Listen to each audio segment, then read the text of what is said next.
One. Coming to you live from deep within a snow, moldy, and icy radioactive wasteland. We're the survivors of the alt-right tech apocalypse, the few, the brave, the bitchy, once more wading into battle against the horny lobster hordes with Rantzerker number 236. What do romance novels give women that men don't? I'm your host, Alison, and with me is she who must be obeyed, Karen, and the indomitable Brian on the knobs and whistles and switches. Okay, so let's just should we get right into it, or maybe I'll ask the burning question that I had. What? I have that. I have the language button. Yeah. Just randomly hit that button to prove he has it. Okay, so well, was there anything of worth at all in this, Brian? Give us an overview. Well, it's a Manifestelle video, so that depends on what you think is worth. But I mean, I think there's definitely some rage bait, and it seems appropriate for the kind of show this is. So yeah, that's all I'll say. I don't want to spoil anything, but I think you can guess what Manifestelle's thesis is. Well, I'm looking at the takeaways now. One that stands out to me is the historical context of romance novels reveals their role in challenging patriarchal norms. Either that or men just suck and women have to read about good men instead of the sucky ones that they're stuck with. That they just imagine in their mind in every capacity, physically, mentally, emotionally. There's actually no man in there. It's all women. All right. So shall we start with a clip before, or shall I do the let's things? Start. Yeah, do the things, and then we'll play her little opening so you guys can get a sense of the setup. Okay. All right. So if you, at any point throughout the show, you want to send us a tip and a message with that tip, you could do so at feedthebadger.com/justthetip. Very best way to send us whatever tip you want to send us. And probably the best way for you to send us a comment, since it avoids YouTube's comment wood chipping. So once again, that's feedthebadger.com/justthetip. And if you'd like to support the show to make sure we can give you this delectable content every month, you can do so at feedthebadger.com/support. Every bit helps. So $5, $10, if you have it, please throw it in the hat at feedthebadger.com/support. All right, Brian, let's just do it. Do it. Okay, let's take a listen to the beginning. Love sells, but did you know it's a $1.4 billion industry? That's more than mystery, sci-fi, and fantasy combined. And for millions of women, romance novels aren't just stories, they're an escape. In a world where finding a good partner feels harder than ever, fiction offers the love, passion, and respect that reality so often withholds. But here's the twist. The romance we escape to was never just ours. It's been packaged and sold to us. We were promised love as a reward for playing by the rules. Be beautiful, be selfless, be the perfect woman. And this commodified fantasy of romance isn't about connection, it's about control. And while we're devouring these stories to... I'm sorry. This is a genre written in almost entirely, exclusively by women for women. It is women giving women what they want. And they do it so well that romance fiction is not just the number one selling genre of fiction, it outsells all other genres combined. Mystery, literary fiction, like lump in every other genre, young adult, right? Lump in all of them. Okay? Romance outsells it. And I'm sorry, you can't blame patriarchy for women giving women what they want to read. Oh, yes, you can. Yeah, you can always find a way. And by the way, right? 99% of romance written since like the 1980s does not have a perfectly gorgeous female, like a heroine. Does not. She's never perfectly gorgeous. She's never, Mary Sue, Pollyanna. She's never like, some of the best romance novels I've ever read were women who were kind of Jane Eyre-ish, a little bit plain, you know, and They were a and vessel for the reader to put themselves into. that's Basically. that's exactly what it is. Yeah. And you know, like you have entire genres of romance, particularly eroticized highly eroticized romance, like erotic romance and romantica, that have like big beautiful woman, right?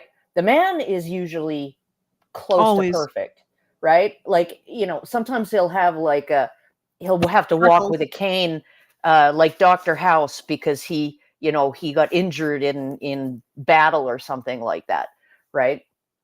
But Saving an orphanage and a nunnery at the same time, usually. yeah. But, you know, and sometimes he'll have personality quirks that are like he's arrogant or whatever, but generally he learns how to be a better person through his relationship with the woman, right? And he earns her. And so it's like he earns her love.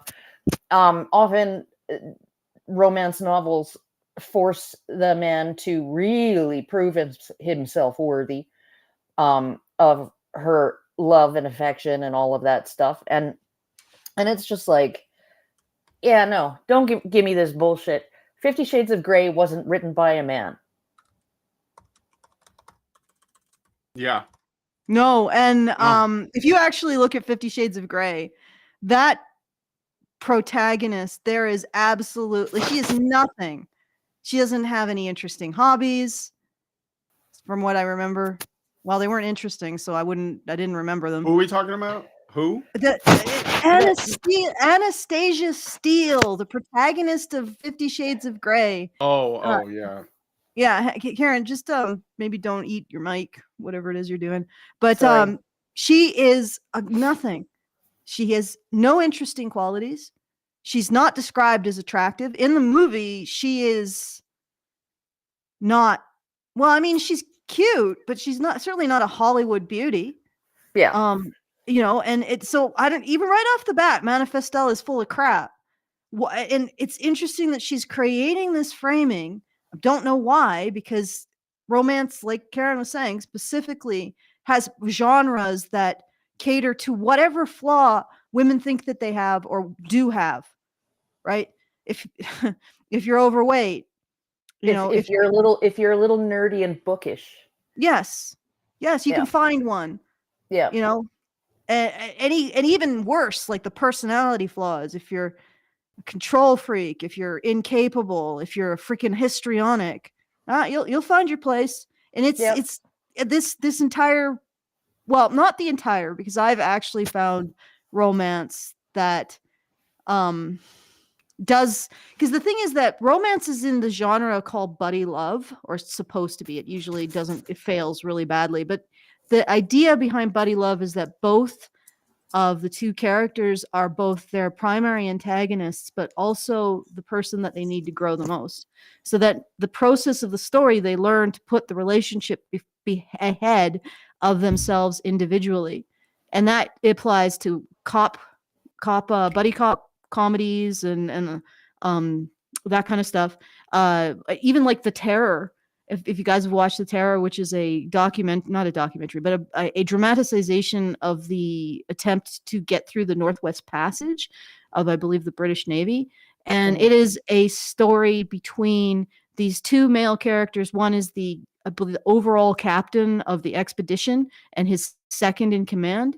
And they are up to the point where they get to the survival situation. They are completely at odds. They hate each other. And the story is about them overcoming that and growing close as friends, right? So that's the kind of genre it's supposed to be in. And sometimes you find a romance that actually plays true to that. So for one I'm thinking about, which is probably one nobody has heard of, I don't even remember the name of it, but the female character met the male character in a sort of a scientific retreat and found out that he was being brainwashed and used by the government. And the entire story is her attempting to rescue him from this situation. And it is actually pretty harrowing how much she has to do. And she only manages it because of the charity of friendships with men that she makes along the way. And her end reward is that she gets him to safety in like this rehabilitative home, he doesn't remember her at all. Yeah. You know, but he's safe. And that is actually more in line with what romance is supposed to be than a lot of the stuff that Manifestelle is talking about. But of course, she would probably read that story and instantly fall into a coma of like, oh my I God. can't believe patriarchy foils the woman and doesn't reward her hard work yet again. Well, it doesn't reward. Well, I mean, she did get a reward, but the whole thing was about her hero's journey, right? Her standing up to all of this bullshit. And it's actually one of the only romance novels that explicitly acknowledges the because she's part of a more of a conservative culture, but she acknowledged that because she was part of a more patriarchal culture, she got away with more as a woman. She acknowledges it in text. Yeah. I was Yeah, like, yeah. whoa, my good gosh, I've never read a romance like this. So there are some of them out there. But for the most part, they're just wish fulfillment for women written by women. And of course, Manifestelle sees patriarchy in that. Does she ever explain, Brian? Well, let's Let's- I think let's- that yeah, let's listen to more of the video. Okay. So let's finish this intro. I think it's almost done anyways. Feel seen, we're also being told what we should settle for in real life. But what if we stopped buying into their version of love and wrote our own instead? So, okay, so she's basically going to propose. I'm going to jump ahead to the first time code here. That essentially romance novels have not served women in the past, even though we just talked about, firstly, that they're written by women for women most of the time. And secondly, that they are like the biggest market. And when it comes to fiction, period, like bigger than everything put together. And I want to, I'm not going to say it now, but I want to add something to that I think is often overlooked in terms of why the romance genre is so big. But let's get to where because she does like an ad read for Better Health, which apparently she's not getting. And and I should open up the did you already plug the super chows? I should open up Yes, this but episode. I before we continue, I just wanted to say, like, great job on Karen's avatar. She's in the kitchen too, which is I where put she her should in be. I put her in a kitchen from the 50s. So I Oh, thought that awesome. would be funny. It's a really That's nice great. kitchen. I kind of wish I had one like that, but yeah. Yeah, me too. Yeah, it is. I can't see it, but yeah, I if you watch the definitely video know. later, I you'll definitely see it. know that's the kitchen that I want. Yeah. if it's even remotely nice, like if it's even like just a plain typical apartment galley kitchen, I'll take it over what I got. It's styling. It's got the seafoam green and the period refrigerator, interestingly in red, Tile, and checkered tile floors, like a diner, and then leather stool seats. It's nice, and some I see some what is it, that dimpled steel like accents, very nice. All right. It's not, I don't think that the colors are bright enough to be truly 50s retro, but it's getting there. Probably. Well, I didn't want it to contrast too much and clash with the cartoon. Yeah, Karen. exactly. So, Not blaming your aesthetic choices. Yeah. I understand, but it's nice, and it's adorable too, because you see Karen with her little bottle of wine and her mouth moves, but she looks like a badger. Okay. All right. All right. Let's play she's going to get into the topic now. To the topic, let's talk romance novels.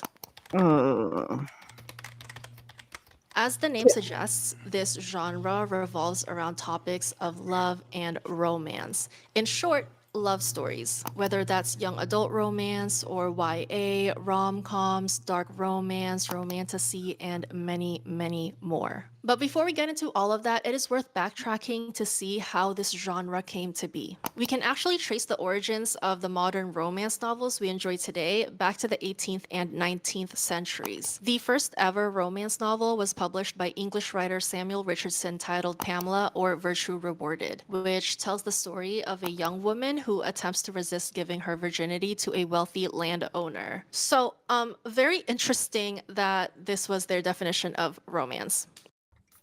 So did you see where she's sort of poisoning the well by saying, "Here's the Yeah, first but- book," and go And ahead. also, she- I don't think that's right, is it?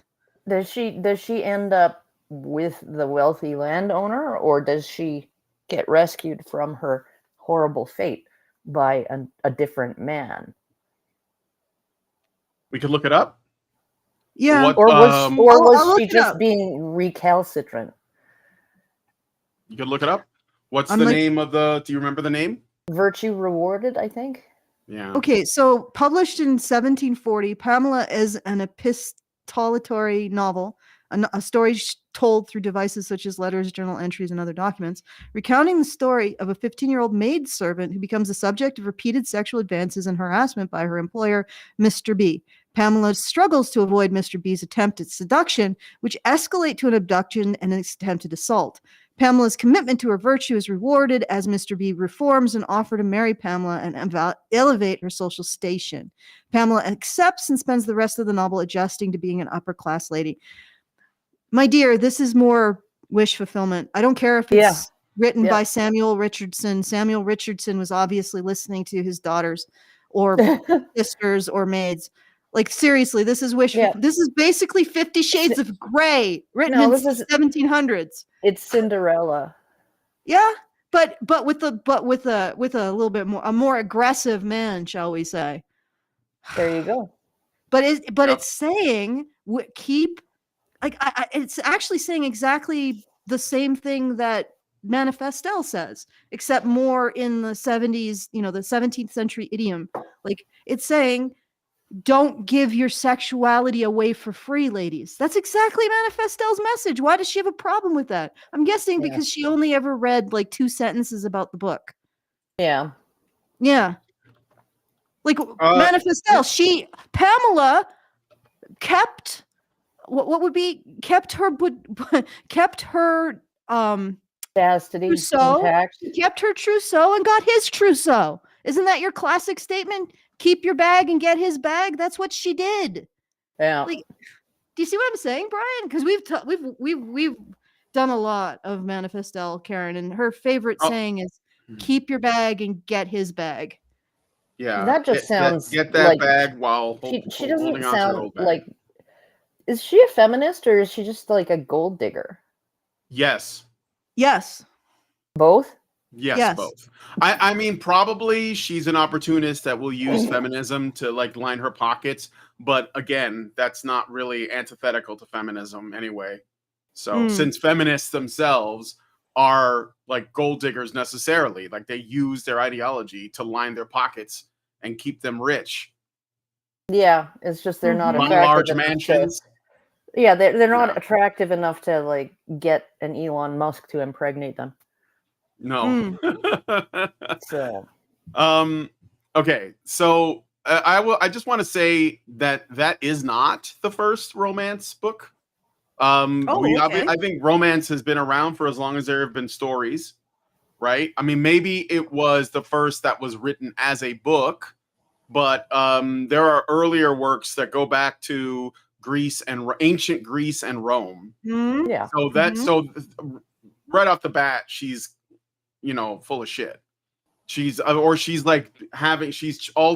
what it means to to what you would call a romance novel. Like the definition of a romance novel might be something that came out after the printing press, and I don't know, but it probably would have come out after the printing press and modern bookbinding. So yeah, exactly. So they're one strong candidate for an early work of romantic with romantic elements, or that's a romance story, would be Daphne and Chloe, written by the Greek author Longus around the 2nd century CE. It's a pastoral romance that tells the story of two foundlings, Daphne and Chloe, who grew up as shepherds on the island of Lesbos, fall in love and face. So they had lesbian stories like that. Some of the earliest ones. Yeah. Okay, fall in love and face various trials. There's also Greek novels like Leucippe and Ctesiphon by Achilles Titus, the Ephesian Tale by Xenophon of Ephesius. So it goes on. I mean, you could say that even the story of Hades and Persephone, right, is a romance. So yeah, this is not the case. She's just wrong. It goes. There's romantic literature is ubiquitous throughout history. Yes. So yes. So yeah. So okay. So here's where this book she's talking about comes in. So if we're looking for something closer to the modern romance novel, prose fiction focused on a romantic relationship with an optimistic ending, we need to jump to the 18th century. Many literary historians point to Samuel Richardson's Pamela or Virtue Rewarded 1740 as a pivotal test. So, but again, there are older, and some argue that Pamela is actually more about morality and class than it is about romance. And the tone can be felt the tone can feel didactic. If you want a purer romance, you might look into later 18th century works like Fanny Burney's Evelina, 1778, which follows a young woman navigating love and society, ending in a happy marriage. So, and then there's Pride and Prejudice. So the Brontes and the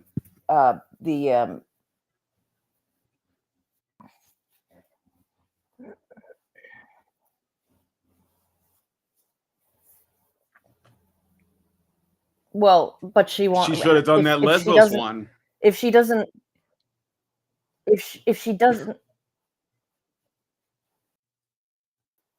well, but then how's she going to get his bag?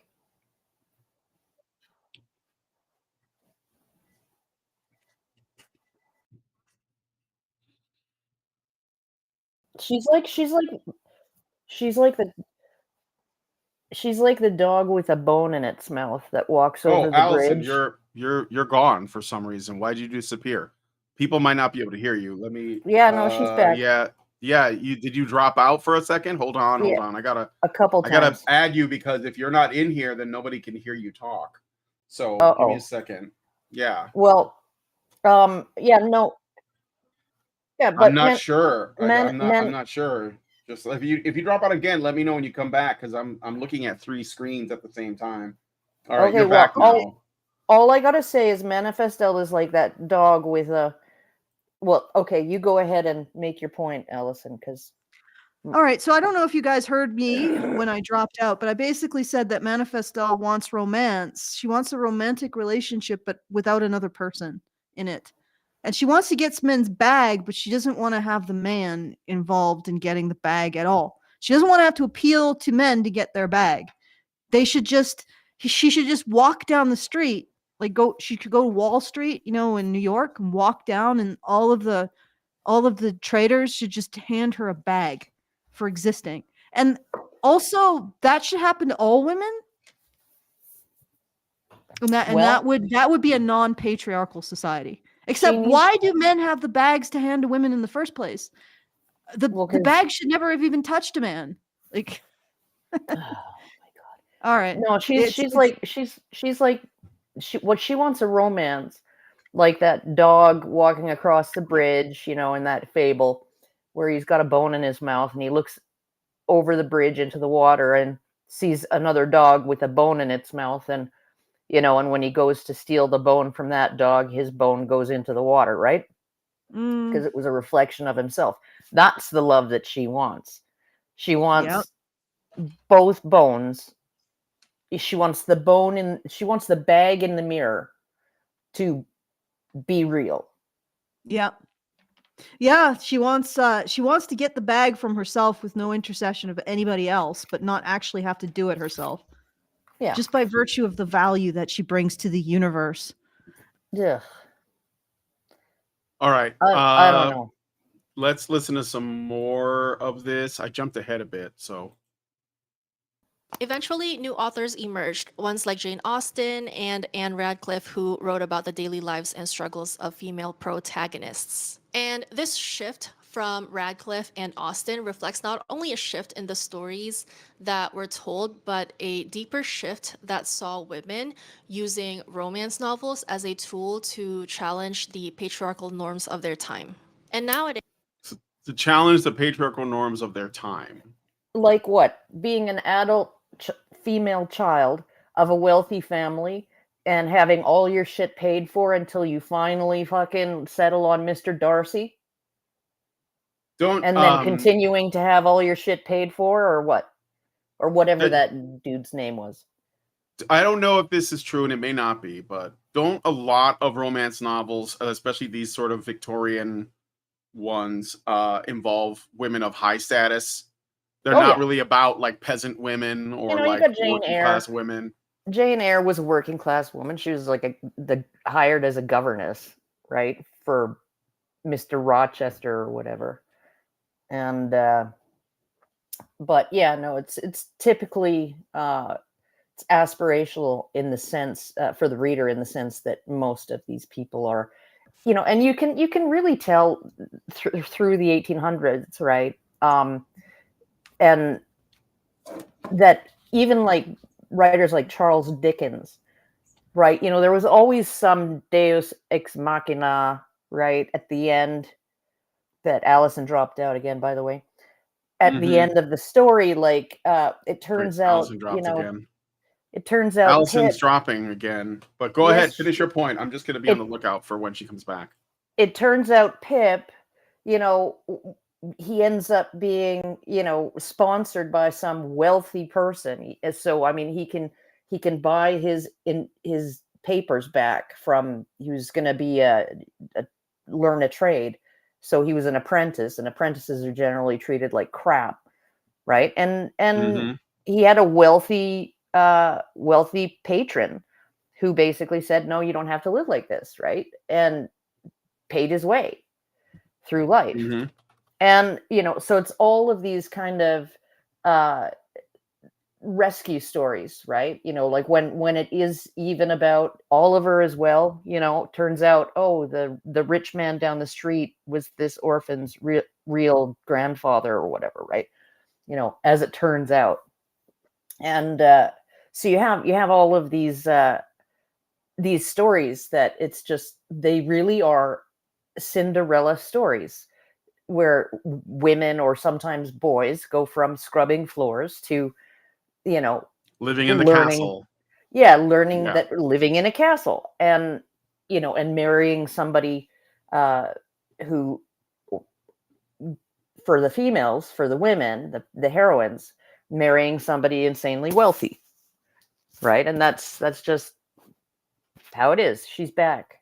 Yes, yeah, I see. Good. Yeah, I noticed that my internet's cutting out. It's probably just another situation. Is your cat playing with your freaking cords?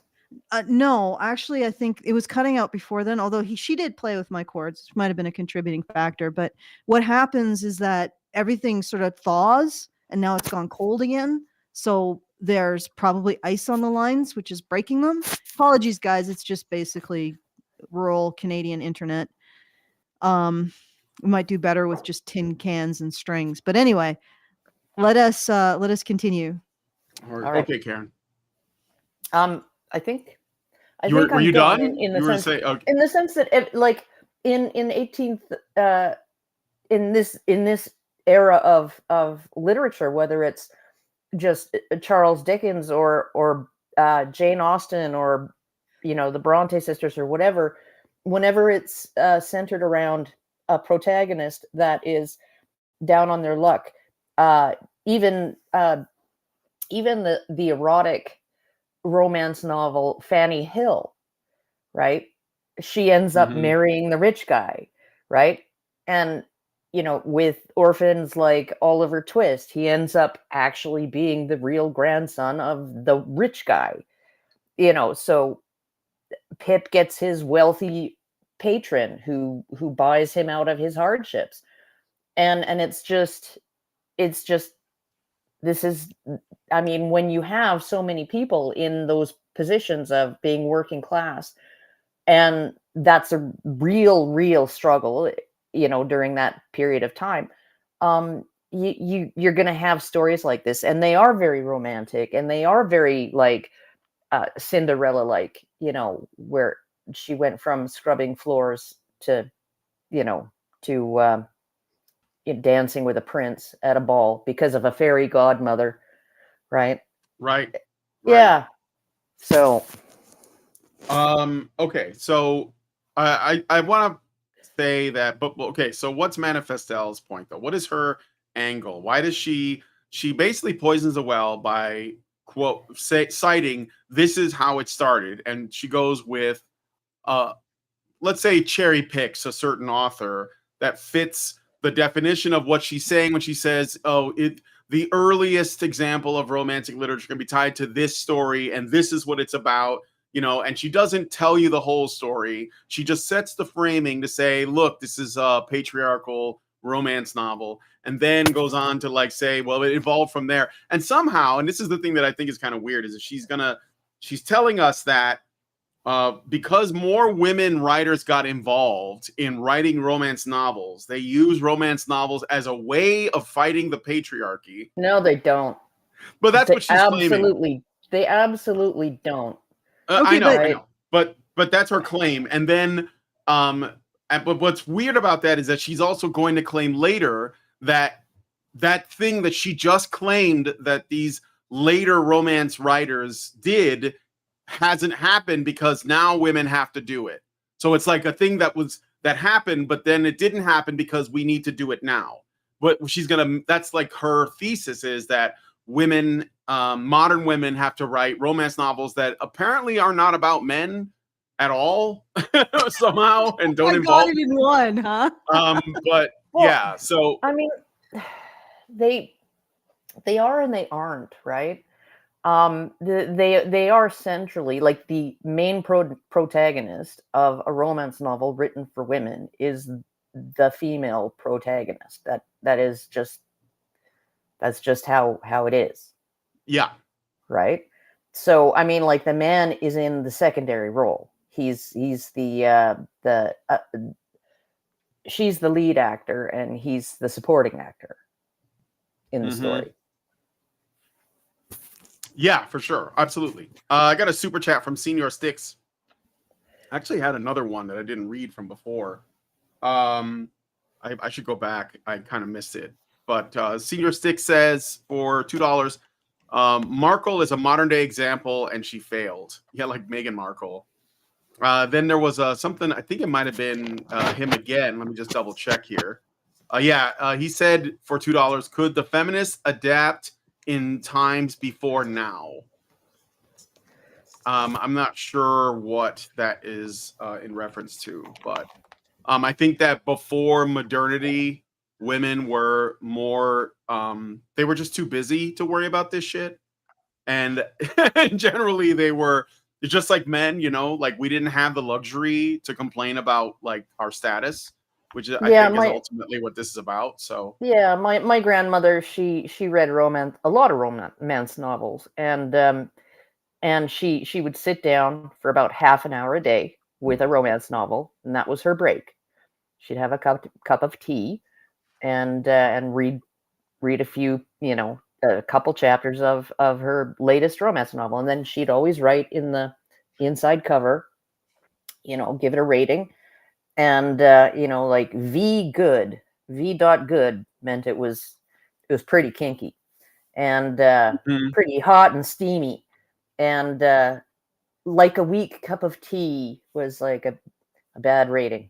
So she was definitely, I mean, Grandpa had his porn. We found them one day, his magazines, and Grandma had her porn, and you know, but And so yeah, she no, was.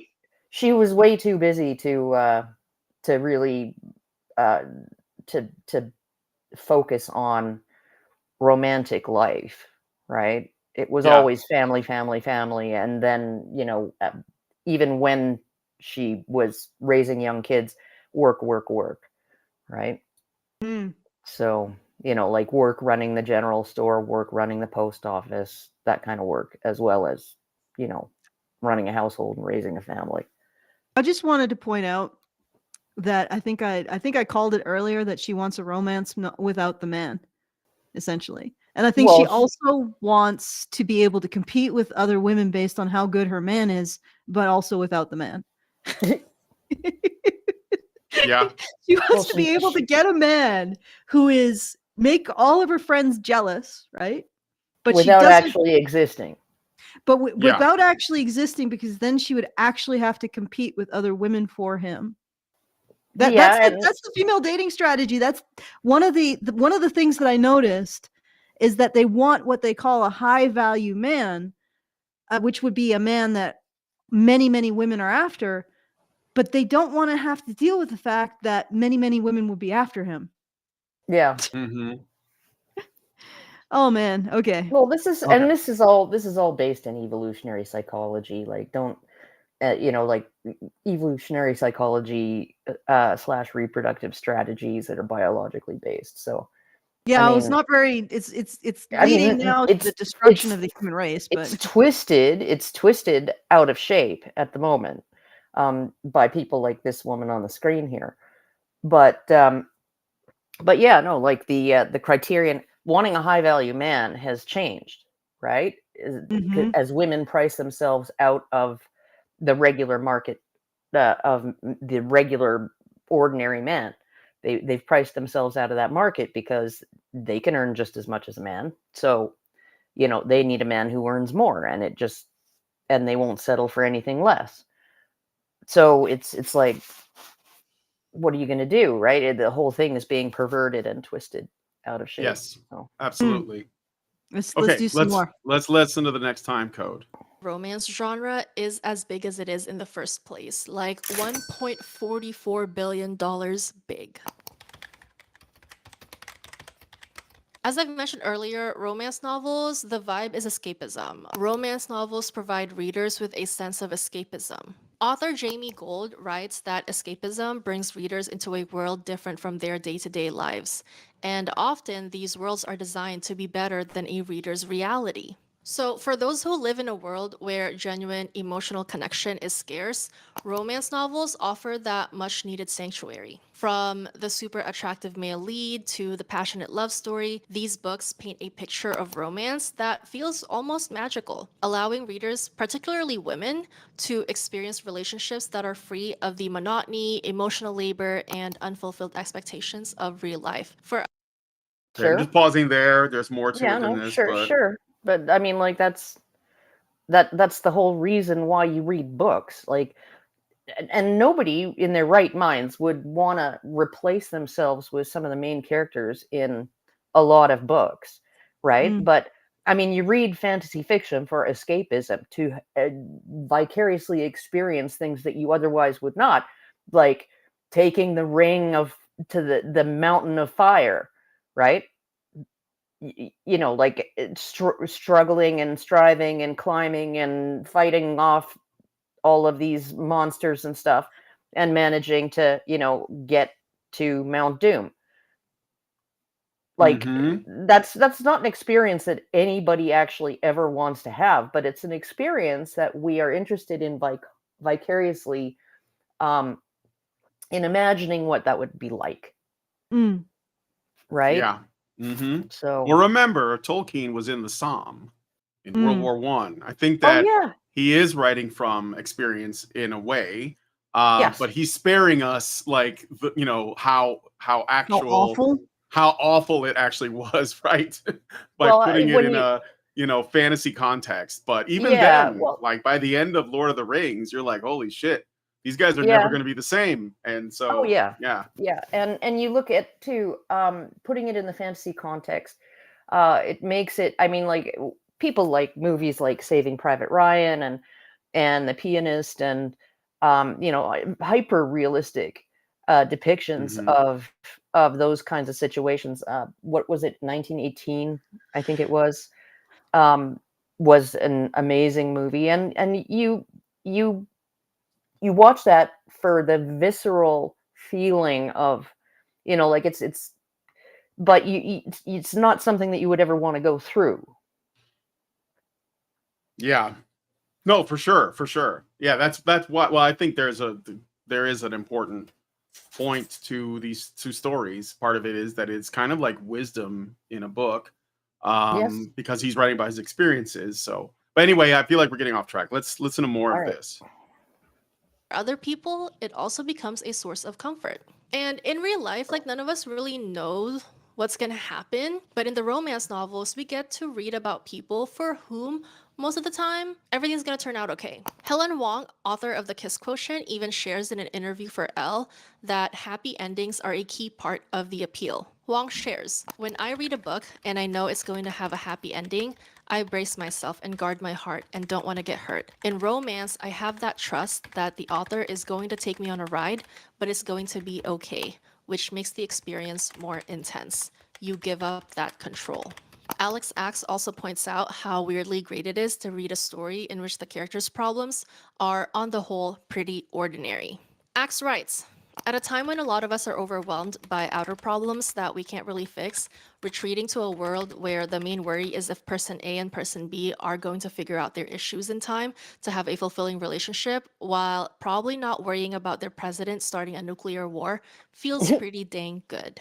Beyond No, it's Couldn't true. they couldn't help themselves. They could No, not but help themselves. it's true. Like most, I mean, like Harlequin romances have a very specific formula, and they actually like demand the formula by page number, basically by page this, they have to meet, by page that they have to like have a romantic, sexual or sexualized Yeah, encounter, right? By page X they have to have the big misunderstanding, right? And be angry with each other, and then by page Y you oh, it's like it was just a big misunderstanding, and then they get together, right? And so it's a very, very specific formula, and it's there to create tension in the middle, around specifically around the big misunderstanding. And so it is a very mundane formula, because all couples, whether they're newly dating or not, end up having a big misunderstanding at some point, Mhm. right? So yeah. And not always, and that is something that doesn't necessarily end, not just yeah, but it's one. like, I thought he was cheating, but he was really out buying me a birthday present, right? So, Yeah, but you have to understand, this woman doesn't want to actually, like, she has a life, but she doesn't want to show up for it. Like, she just well, doesn't, she doesn't want to have to do anything in her life. She's like the ultimate, like, I don't exist at all. I'm just a skin some man should Yeah. crawl into and animate. Okay. All right, I got a super chat super chow from Great Endurance. Ooh, cool. So Great Endurance gives us $5. Thank you, Great Endurance, and says, "In one of Better Bachelor's latest videos, I've seen young, attractive women in LA and New York City trying to get a date, and they are on TikTok complaining about the lack of men. We're talking about speed dating events that are only being visited by women.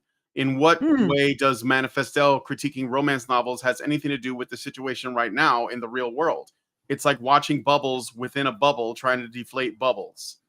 Well, she It's doesn't cope. want to face the reality. Yeah, it's cope. She's I think a lot of women are lonely, and they haven't figured out that they could fix it, because they don't want to change. And they're Well, they don't lazy. want to do emotional labor.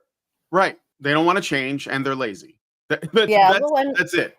and I think it is getting to the point where even if they do show themselves as willing to do the emotional labor and provide value, and not value in the sense of what she values, but value in the sense of what a man would value in a woman, right?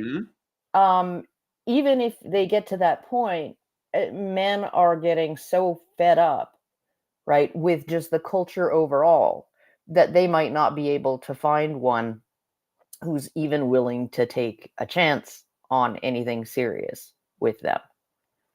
Yep. Well, I mean, you're basically entering a contract in which the other party can break it and take half your stuff at any point, and then also level false accusations, which are extremely difficult to fight.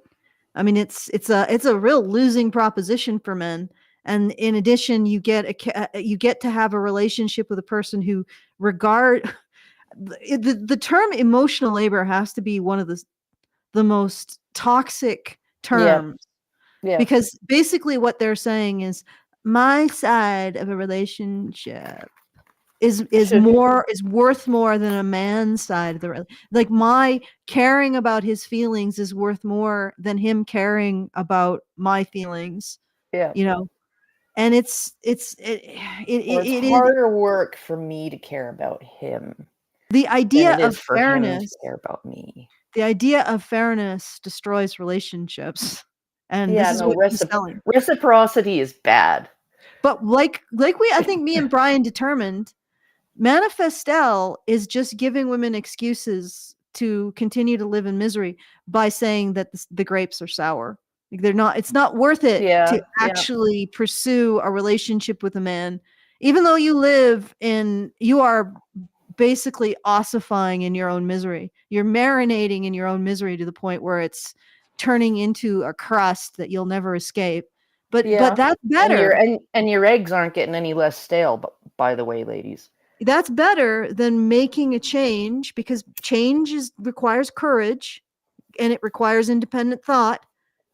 It's much easier to just continue to live in misery and pretend like the goods are sour, which incidentally I think it's not the same as MGTOW, because they're dealing with a legal system that is one-sided, that is essentially man at fault divorce. They're dealing with that.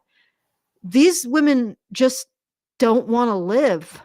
They want a man to do everything for them. I'm not kidding when I say that Manifestelle is part, and the female dating strategy, they all just want to become a skin that a man crawls into and animates for them. And they would call that oppression too. All right. Probably. Let's because it's controlling, you see. All right, let's keep going. On escapism and comfort, though, romance novels also help readers navigate being a woman in the world by validating our feelings and emotions. Jessica Riga of ABC News specifically talks about the refreshing lack of shame present in the community of romance readers and how the genre is helping women reclaim things that we find joyful or pleasurable. As bookseller Amy McKinnon puts it, genre fiction has for a very long time been a male thing. So fantasy, sci-fi, crime novels. With the rise of romance, you have predominantly female writers reading predominantly female authors. I just think it's great to see women reclaiming some of genre fiction. Because quite often, romance novels are silly to the extent that they hate each other and fall in love. Okay. You're just going to say more about this. Hold on. But there's nothing wrong with having things that are purely for female joy, whether that's the or the really cheesy romance of it. Okay. All fiction put together, right? The entire fiction industry, over 80% of the editors, the people who choose what gets published and what doesn't, are women, right? So don't give me this bullshit about how genre fiction is male dominated. Women broke in largely through romance, right? But female editors now dominate, and that's for everything, including children's fiction. So, and crime and mystery and, action and horror and all of that, all of it. Mm-hmm. Right? So I'm sorry, but you don't get to say that anymore. You don't get to say, oh, the industry is patriarchal, right? When it's dominated by female authors, and that includes in a lot of non-romance genre fiction these days too, right? Like men are clinging by the atoms on the tips of their fingernails to a place in, the sci-fi and fantasy fiction market. Clinging is optimistic, I'm afraid. I think pretty much gone. I mean, the only men left are ones who can claim to be gay or non-white, or part of a maybe Muslim. Did you want to disdain? You still got your Dan Browns and your Brandon Sandersons, and Yeah, Stephen King's. Sanderson. Yeah, the big names. Yeah, But yeah. there's not, like, when they die, that's going to be like, literally, guys, when Stephen King dies, that's going to be the end of fiction. When Brandon Sanderson dies, there isn't, because there's nobody replacing them. Nobody. Yeah. And it's going to be the end of women's fiction too. Because get this, the reason why these books that women are writing sells is because they've co-opted tropes from men who did all of the heavy lifting, and some women too, let's be fair, who did all of the heavy lifting in the early 20th century, basically the 20th century, right? That those people wrote the actual worlds that these women are now placing their stories in. They wrote the actual story concepts, the actual characters that these women are appropriating. All we see now in fiction is basically fan fiction of other people's stuff, nothing new. And when there are no longer the big male names, the entire industry is going to collapse, because nobody will want to read something so boring. Well, And it'll just be the same shit over and over. it'll be the same shit over and over. There'll be nothing new to co-opt. And I'm not saying that in the past there weren't creative female authors. There were. But that's not what's happening now. They existed in a male construct around merit. Now the entire industry is based around checking off a Pokemon box, not about merit. And when you look at it too, with with the male readership, I mean, like, there are a lot of men out there who would rather read nonfiction accounts of World War II and stuff like that, right? Or Van Nostrand's Scientific Encyclopedia, or you know, like, stuff like that.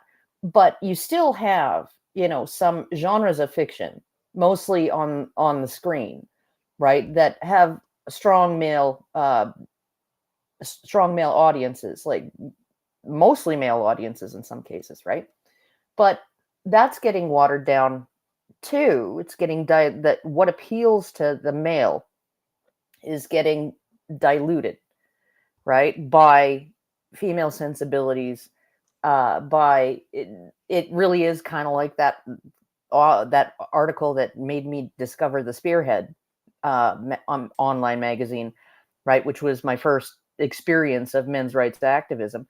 The very first article was a complaint that science fiction now always needs a romantic subplot to, you know, to gain the female audience, right? And so, you know, it's like you can't just find hard science fiction anymore. There's always some kind of something to appeal to the female readership or the female audience. And okay, well, they want to maximize their profits, right? They want to maximize their sales, and, you know, women will drag their boyfriends and husbands to the theater to watch things, and women will buy books more often than men will. But I mean, the days of David Gemmell are, like, they're gone. Like, the days of that kind of fantasy fiction where the romantic subplot, if one exists, is like minuscule. You know, it's subtle, it's barely hinted at. Can I say a few things? Yes. I want to. Okay, thank you. So I have a few things floating around in my head that I want to bring up. Okay, so first of all, men are reading fewer books than women by far. There is almost nothing for them to read. So in terms of, like, escaping into literature, it is a shrinking. And I'm not saying that men aren't writing books, but that's not the important question, because men can write books for women, and they often do. But that men are not finding any books that are fiction, nonfiction, sure, historical, you know, maybe philosophical stuff, they'll read that. But fictional books written for men are like a vanishing prospect. Okay, so that's just not happening, and it's because it's not being written. These things are not being written with men in mind. There's no interest for whatever reason. I saw there's more and more YouTubers that write or that make videos about writing have pointed this out. What it's like, why is it that we don't have fiction for men and boys anymore? Right? These stories are just non-existent. And there's lots of claims about it, but the fact is that men are not reading books as much as women. The other thing I was thinking about is Manifestelle is talking about reading as escapism, which I get, right? So, but here's the thing that I think is funny about this. A couple things. One, it's funny because when men want to escape, women come in there and they tell them that they're not allowed to do that and that they should get a real job or do something productive. So men escape by what? Playing video games. Why do men play video games? Because they want to be agents in the story. They want to be a part of it. That's why men generally are more interested in playing video games. The truth is that video games as a form of storytelling and entertainment is the biggest right now. Not barred, flat out, there's no competition. Hollywood is dead. Books are not for men anymore because women are writing them for other women, and men who write books are writing them for women as well. Music is garbage. So all that's left is video games, and that is being attacked because, and I think this is the real reason, because men enjoy them. And one of the ways that it gets attacked is that men get shamed for playing them because they're not allowed to escape. Yet women like Manifestelle and lots of other women will probably agree with this, is that they'll argue that reading romance novels is actually a higher form of escapism. It's more, it's more prestigious, or it's more elite for whatever reason. And they'll that's what they'll argue, is that and that women need to escape because the real world is so scary and oppressive.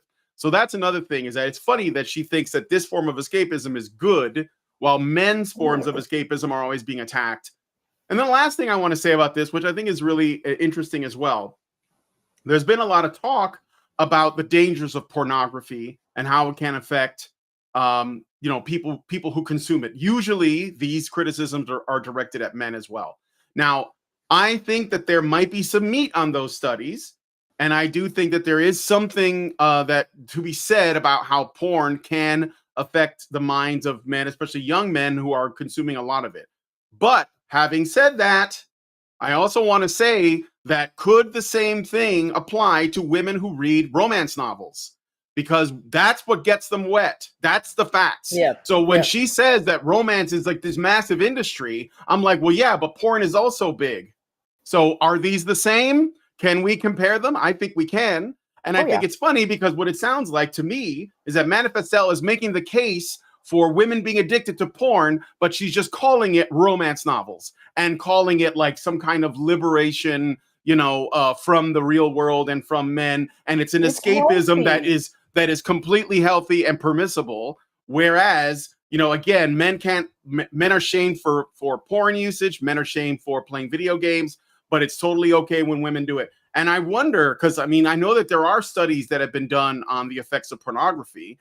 Why aren't there studies being done on the effects of romance novels on women? Because I guarantee you that it does affect what women expect in men.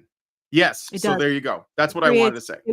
There is studies that I've looked at, and it creates unrealistic expectations.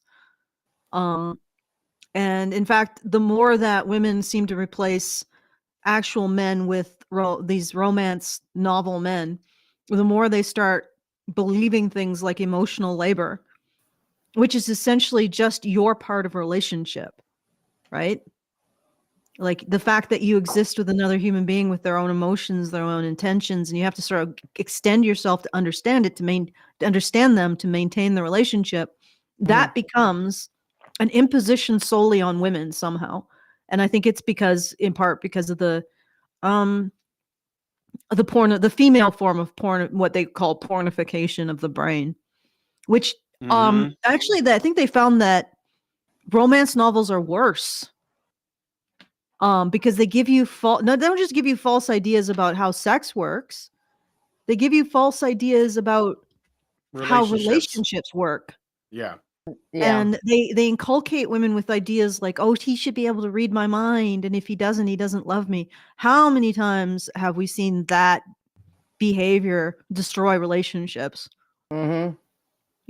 Perfectly fine relationships with a man who isn't psychic. And But yeah, that's I have seen the studies, and they do show that romance novels cause problems. But of course, if they cause problems in women, she would argue that that's just, any problem that a woman has is a man's responsibility to fix. Well, Mm-hmm. All right, Yeah, so I was just okay. Let's play. Let me look. how at many the more time time codes are there here? I have let me see what I have one more written down, but there's definitely some more stuff like we could get into. So let me jump ahead to the next thing. It's like right here. Okay. Real life relationships are for women. And that makes so much sense, especially when you think about how the emotional labor that's required to sustain relationships disproportionately falls on women. It An doesn't. article for Elle No, but Allison, of course Okay. it does, because as Okay. you know, it's emotional labor. Emotional Okay. labor. If you're talking about certain expectations for maintaining ties with family and things like that, yes, women are generally the ones who do the Christmas shopping for the family. Women are generally the ones who fill out the Christmas cards and organize the family dinners and all of those things, right? Like they're generally the ones who do that kind of stuff, right? And are expected to do that kind of stuff. I don't do those things. See, that's you can choose not to do that. You can choose not to bother with Christmas cards, They right? get thrown out anyway. Well, yeah, and it's like, who the fuck cares, right? Like, why would I spend the money and go to all the trouble and I'm going to write a little personalized note in every one, right? For people that live halfway across the country or all the way across the country. I can talk with them on the phone, right? I can keep up with them via email, right? Like this is just a useless freaking. It's like it's a platitude, right? It's like when we attended a Thanksgiving dinner with my husband's family, right? And for his grandmother, and and his aunt stands up and she's like, "It's just so wonderful. I can feel the love in the room and it's so great for the whole family to be together." And she's just gushing, right? And I'm just sitting there, my kids and I look at each other and I'm just like, yeah, she's not kidding anybody. They all hate each other. Yeah, there's a right? They all do. When I listen to that emotional labor crap, how much women are the ones who write the Christmas cards and shop for the presents, but they're also the ones who bring the unbelievable levels of toxic emotional tension. Yeah. And the drama and the accusations and the false accusations that you did this to me when I was a girl and I'll never forgive you. Oh, like, yeah. come on. And the men are the ones who have to deal with that crap, right? And all of the autistic women as well. Mm-hmm. Okay. I'm like looking at the transcript. Are we going to go through the whole now romance novels are used to confine women to blah blah blah? Is that what we're going into now? We're I think we're heading there. Yes, I think so. So Okay. all right, here we go. Catherine Laidlaw sheds light on this common experience among women. One of the women who uses the alias Christine in the article. Oh yeah, I forgot to read the super chow I just got. Winter gives us $10 and says, "Honey for the Badgers, great show today." Thank you, Winter. Okay, I just want to make sure I didn't forget. Shared how her relationship dynamics with her boyfriend was draining her. 10 months in, Christine started to notice some red flags in how he approached the necessary tasks that come with keeping a relationship on track. For one, he couldn't plan ahead. "I rely on you to be my calendar," he'd tell her when she would comment on his lack of initiative. And when it came to making dinners together, all the details were on her. From coming up with meals they both liked, to picking up groceries, to remembering to take the chicken out of the freezer in the morning. Christine's experience, which isn't uncommon among women, falls under a form of feelings management called emotional labor. Coined in That is 19... trivial. How how is being the one who gets to decide what you're going to eat Yeah, right. I was a thinking burden? that.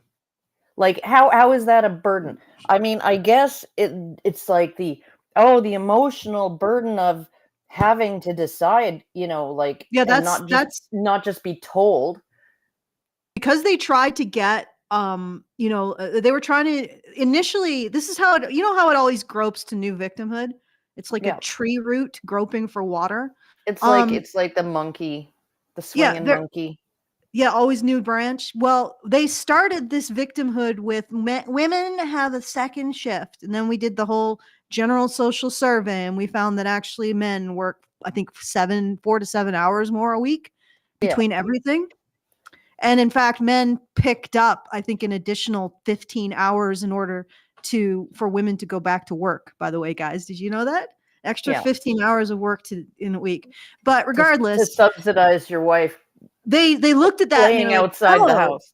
oh, looks like we can't find victimhood there. So let's go find it in this vague term called emotional labor, which now has evolved into having to make decisions. So it's not just having to write letters at Christmas time. It's now telling your partner what he needs to do. So that is emotional labor. Even though he's the one who has to do it, if you have to tell your partner what he needs to do, that is emotional labor and you are being abused. It usually is considered coercive control, but because it happens to a woman, it's actually emotional labor that she is obligated to do for the man. Right? So she has to make the decisions about what they're going to eat. That's her being oppressed by the man, because he should make the decision what they're going to eat and know exactly what she wants. Right? Yeah, well, and Mind if reading. he decides wrong, he's going to hear about it. Yeah. So essentially, their entire construct of emotional labor is my man isn't psychic and doesn't do what I want before I tell him. Like that's, and this is the new thing they're humping. If he even if he did guess right what she wanted to have for dinner, maybe she's just not happy that he would make assumptions like that. Like, why wouldn't he ask me? Yeah. So, and also that description of emotional labor is, any guy watching this, I know there's not a lot of you, but there's a few of you, you realize that basically applies to anything a woman can contribute to the relationship. Because she's not describing any additional stuff. She's not saying I'm doing this for the cooking. I'm also paying the bills. I'm also keeping the car fixed. I'm also mowing the lawn. I'm also fixing the gutters. I basically do everything. And he just sits there like a spoiled girly on the couch, taking my bag and having his own. She's not saying that. She's just saying, well, I have this chore of taking care of the food. So the fact that they can isolate any chore, and they can't say overall I'm doing more anymore, they just isolate a single chore and saying I have to do this, means that if they end up having to do anything in the relationship, you are exploiting them. Yeah, well, and for feminists who are all about the money, right? Money doesn't seem to factor into this at all. I mean, like when I look at my relationship with my husband, right, it's very, very, very delineated, right? I do manage all the bills and manage all the food and do all the shopping and do a lot of the exterior maintenance of the house and take the garbage out and do a lot of stuff like that, right? I do those things, and he generally doesn't have to do any kind of domestic work around the house. I do keep the car filled up. I take it into the shop for repairs, all of those things, right? He doesn't generally have to lift a finger around the house unless there's something too heavy for me to lift or, I need an extra set of hands. That's fine. He'll pick up after himself and stuff like that, and, put his dishes in the kitchen, right? And things like that. But it's like, that's fine because he brings in 6 figures. Right? And if he's bringing in 6 figures, and I know how hard he works because he talks to me about it, right? And he asks for my advice on how to manage the office politics and still be able to get some work done, right? I know how hard he works and how stressful it is. And so it's like, to me, that seems like a fair exchange, because I mean, feminists would argue that, well, if you had to hire somebody, a professional, to come in and do everything that you do, right? Or a team of professionals, because you'd need a maid and you'd need a cook and you'd need a housekeeper and you'd need and you need a groundskeeper and you'd need, a handyman, and oh, that would cost way more than $120,000 a year, right? Yeah, or you could just do it yourself. I mean, none of this stuff is stuff that you have to hire a professional to do. Not a lot of it.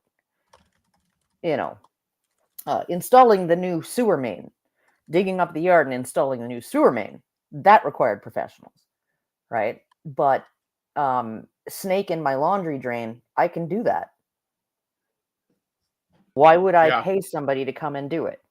I heard that one guy actually countered with his wife on that. She wrote up everything that he would have had to pay in order to replicate her labor, and then he wrote up everything she would have to pay to get the lawn mowed, to get the gutters fixed. Because she has to pay half of that, because this is all half of her stuff, right? So she has to pay for all of her own clothes and half the kids' clothes, and she has to pay for her car and her car's insurance, right? She has to, and gassing it up and all of these things, and she has to pay for half the food, and she has to pay for half of the household supplies, half of the furniture, half of everything, half the rent, half the mortgage, half the homeowner's insurance, half of everything, right?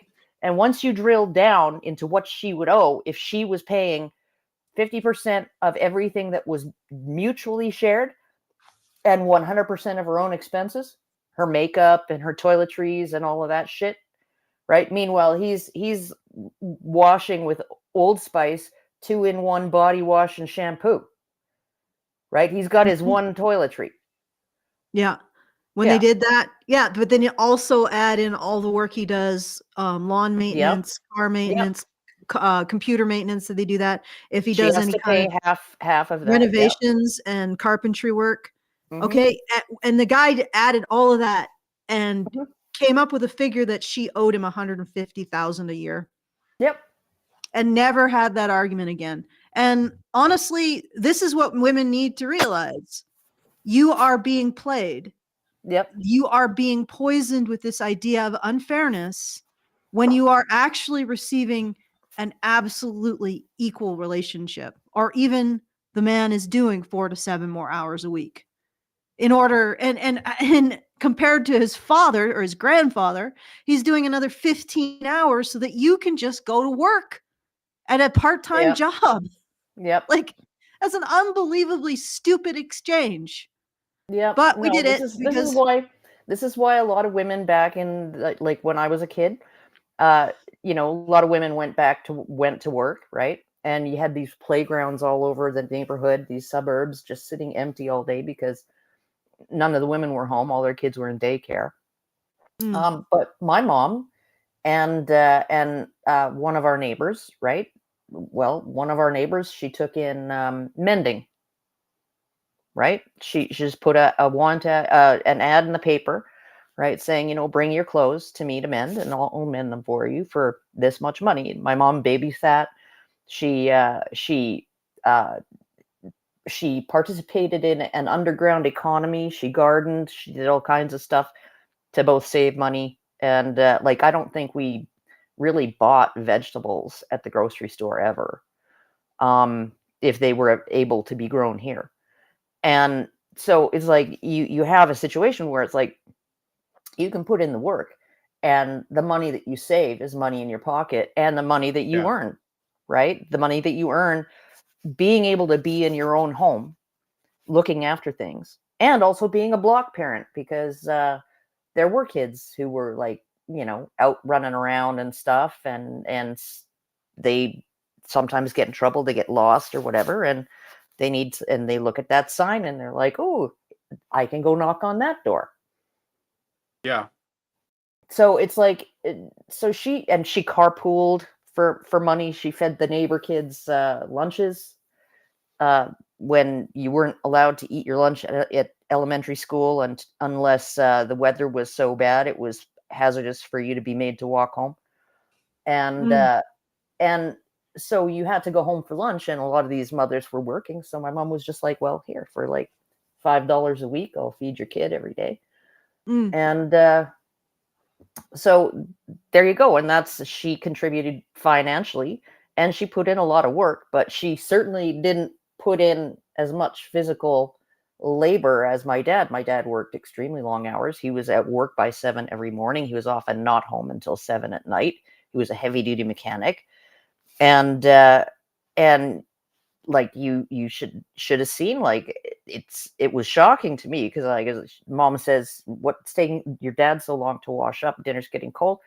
Go find him. And he's in the bathroom trying to pick a shard of metal out of his pupil that got kicked up by a fan in the engine of one of the trucks he was working on. And he finished his shift and came home and tried to pick it out with tweezers. Oh, good Lord. All right, let's play some more. Sociologist Arlie Hochschild, emotional labor was used to describe jobs that require you to put your feelings aside to get the job done, as in the case of flight attendants, nurses, and teachers. But today, emotional labor has found...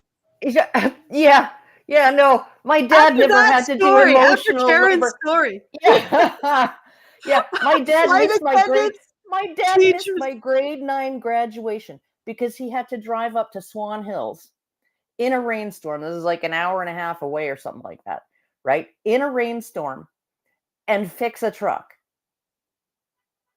And he missed his daughter's grade 9 graduation ceremony, or farewell ceremony, or whatever you want to call it, right?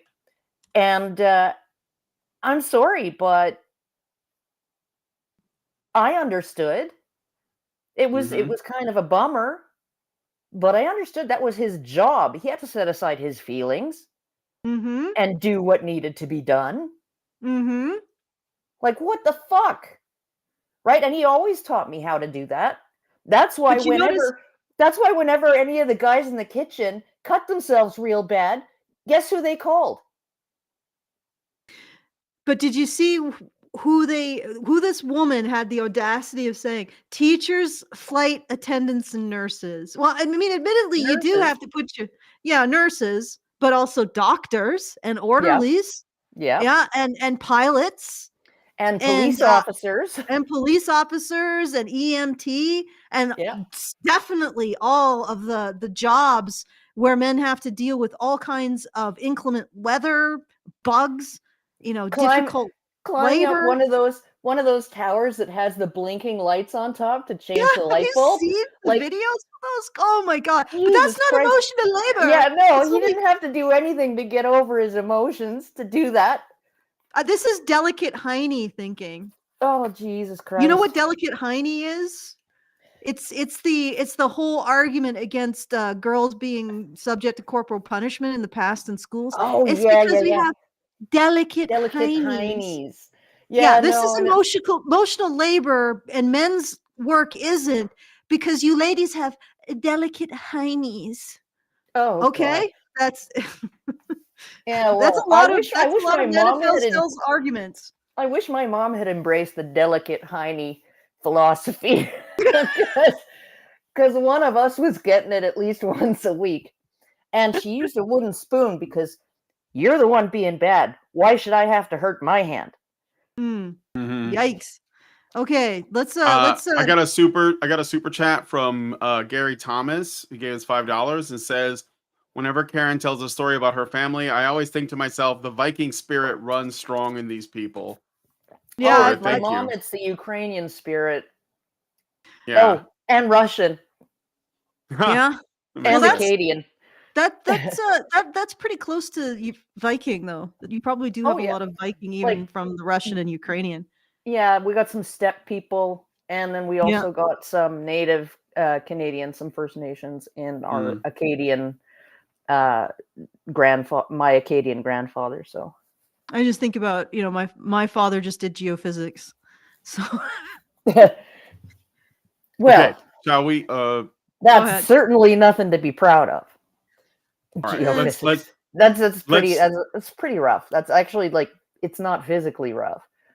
Well, no, but he actually was one of, I think, 6 people in the world that could do what he did. yeah, Um, yeah. He actually has a it's mathematical extremely formula named after him. intellectually challenging. Yeah. So Up you go. Up you go. He has All right. a mathematical formula named after him. So I think that's Ooh. sort of cool. And it's called the Teeman transform. Anyway, let's keep. all right. Let's play more. Found space in our personal lives being used to describe the quiet mental work required to keep a relationship or household humming. But like, why does that responsibility fall mostly only on women? Writer Leandra Mostly Winterwood. only. Mostly only. Mm. Mostly only. Yes. yeah, no, because the women are up on the ladder cleaning the gutters, right? Like when we went to my mother-in-law's place to help her with her yard, because her knee was all messed up and the grass needed cutting and all kinds of things needed doing, and all of the dangerous stuff and the difficult stuff was done by the men. Yeah, of course. Yeah. So Yeah, but they don't count that. Like No. that anything outside the home is not of the home, apparently. well, So except for the gutters and your yard is part of your home, unless you're going to rent it out to someone else. No, but they don't think, like, the women who think, the delicate hiney women don't think that anything outside the home is Outside of the home. house, yeah. Outside the house, yes. Including the outside of the house. Yeah, including Like the outside of the house. the siding and the shingles and the Or gutters even and- inside the house, but requiring anything that is a tool yeah. to do. Like If you can't call it a utensil, then they don't want anything to do with it. yeah, or they don't even recognize it exists. Yeah. Even damn my daughter has a freaking cordless screwdriver. Right? And she bought it for her and her brother to use. They live they share half a duplex together, and she'll use that thing. She's got no problem. She knows how to. She was my assistant when I was renovating this house before we moved in.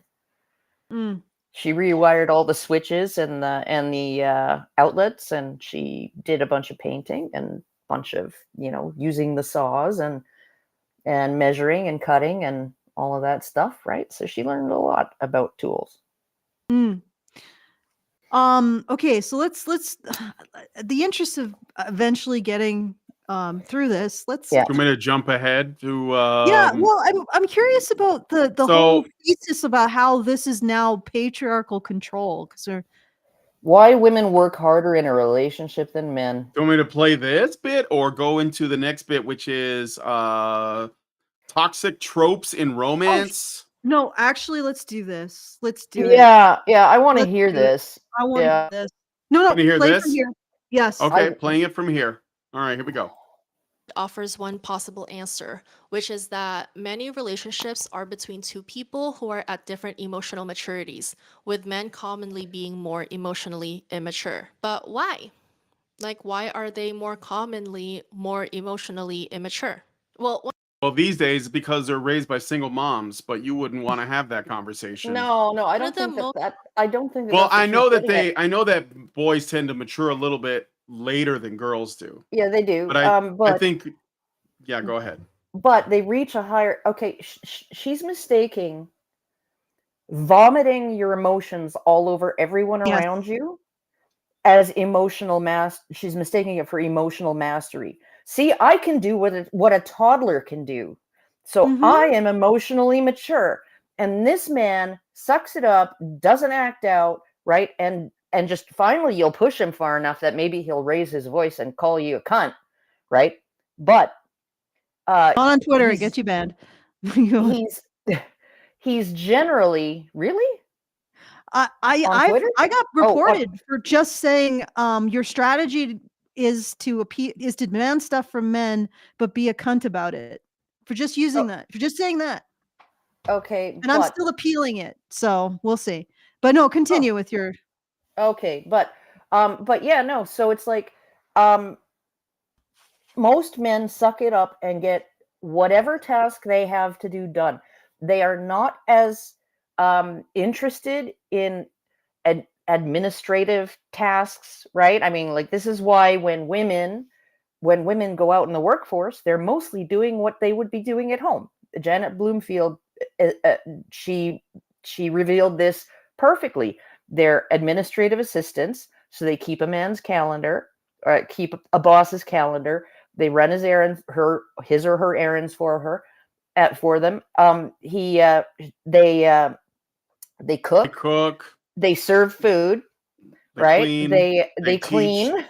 They teach children. Yeah. They are the hands-on healthcare professional, right? Who kisses your boobie, your boo-boo. your boo-boo, Or your boobie, boobie, but your boo-boo, when you're in the hospital, holds your hand, makes you feel comfortable, makes you feel reassured while you wait for the doctor, sometimes for over an hour, right?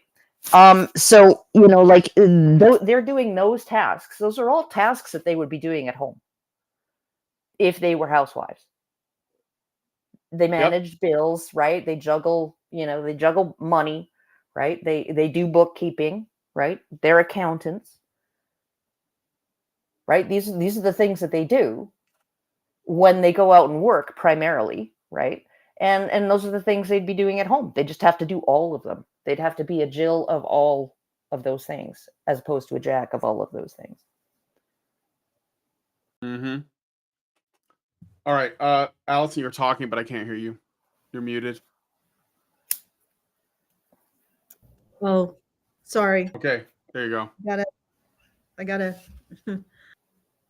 Oh, and she dropped. All right. No, she said she had to go. No, she did not say that she had to Yes, go. she said I gotta, and then she put a thumb down. Oh, well, she's gone. Mm. Okay, I'm gonna wait until she comes back and see if she needs me to like re-enter her on the thing. But in the meantime, we'll listen. Have you tried logging off and then back on again? Obvious reasons is the difference in socialization between young girls and young boys. And that carries into how young adults are socialized and how grown adults are socialized. Like, we're all socializing each other. And there is a difference. According to psychologists and sexual... All right. You come back. You're back. Yeah, you're back. Okay. Mike. Oh. There's my Shure microphone is jury rigged because the USB-C broke off. So I have to use this sort of elaborate system that's, if it gets bumped, like, it goes to crap. So unfortunately, I think it's because the cat keeps rubbing up against it. Maybe. But anyway, yeah. All right, so I probably should just like maybe take some stuff and it'll be fine. Yeah. So just what you missed briefly. Manifestelle is claiming that all men are emotionally immature because they're socialized to be emotionally immature, and she's going to get into this article by Sarah Fielding entitled "Understanding Gender Roles and Their Effect on Our Relationships." So we're going to get into some more socialization and all of that. Okay, here we go. Wellness therapist Satadeep Assam, gender roles can have a significant impact on our relationships by creating power imbalances and limiting our ability to express ourselves authentically. When we internalize traditional gender roles, we may feel pressure to conform to certain expectations of how men and women should behave in relationships. This can lead to frustration, resentment, and lack of intimacy. Boys This and men from the in woman general, who demands that she get his bag while we're keeping her own bag. So yeah, she shouldn't have to have any of the traditional roles expected of women, and yet men still need to provide the traditional benefits that women get from a relationship. Yeah. And anybody wondering why men are just, I don't know what it's at now. I know that a couple of years ago, the amount of men who are even willing to look for a relationship went down 10% in like 2 years. I don't know what it is now. Has anybody looked at it? Are there any men left who really want this deal? Like, no. And at the end of the day, you're not going to be loved. I mean, more women are reading romance novels. I mean, consuming porn. Yeah. these days. So they're obviously like lonely, but they're not willing to like actually look in the fucking mirror and do something about it. Instead, they're just Be online realistic, complaining yeah. about men. Yep. So, but anyway, Are not really expected to do the work that's required to maintain healthy romantic relationships. They're not given the tools to be vulnerable or to express themselves emotionally. And- Lady, you expect men to do everything in a courtship. You even Wait, what? expect your male friends to court you. Like, do you remember why aren't the men's moms teaching them how? I mean, like the dad's not around. You don't like them, so obviously mom's the one that's not showing these boys how they're supposed to act. Why is Well, that happening? Well, What okay, caused this but problem? yeah, no, like ask any red-pilled man, what's the first thing that happens when you expose your vulnerability to the average modern woman? I don't think. She But says, the thing she is, I says, don't. sorry, bye-bye. Yeah, for sure. But I don't think that she's actually saying that men should be expressing themselves. I think that what she's saying is that men should be like stepping up service to women as and that is how they, because she said, let me go back a little bit, just so we know. So when we internalize traditional gender roles, we may feel pressure to conform to certain expectations of how men and women should behave in relationships. This can lead to frustration, resentment, and lack of intimacy. Boys and men in general are not really expected to do the work that's required so to it's maintain not- healthy. So they're she's not heard- expected to do the work to maintain healthy romantic relationships. It's not about men expressing their emotions to women or vomiting their emotions. In fact, it is about men just doing the work to make women comfortable without, without any consideration, without expectation of reward, nothing. Just doing what you're supposed to do. And if men are not doing that and they're not reading women's minds, which is essentially what she would call emotional maturity, knowing what a woman wants and anticipating those needs, which romance novels does, right? Like Yeah. characters in romance novels can read, like the man can read the mind and heart of a woman and he gives it to her. And then that woman reads that and says, well, men should be doing this then. And then she looks around and that's not happening. So when Manifestelle talks about emotional maturity, she's not talking about that. She is simply talking about service. Men's service to women without women putting in any labor, including asking for what they want, because that's too much work. No, it's Yeah. true. And I'm so telling it's ya. like in The Notebook, what is it?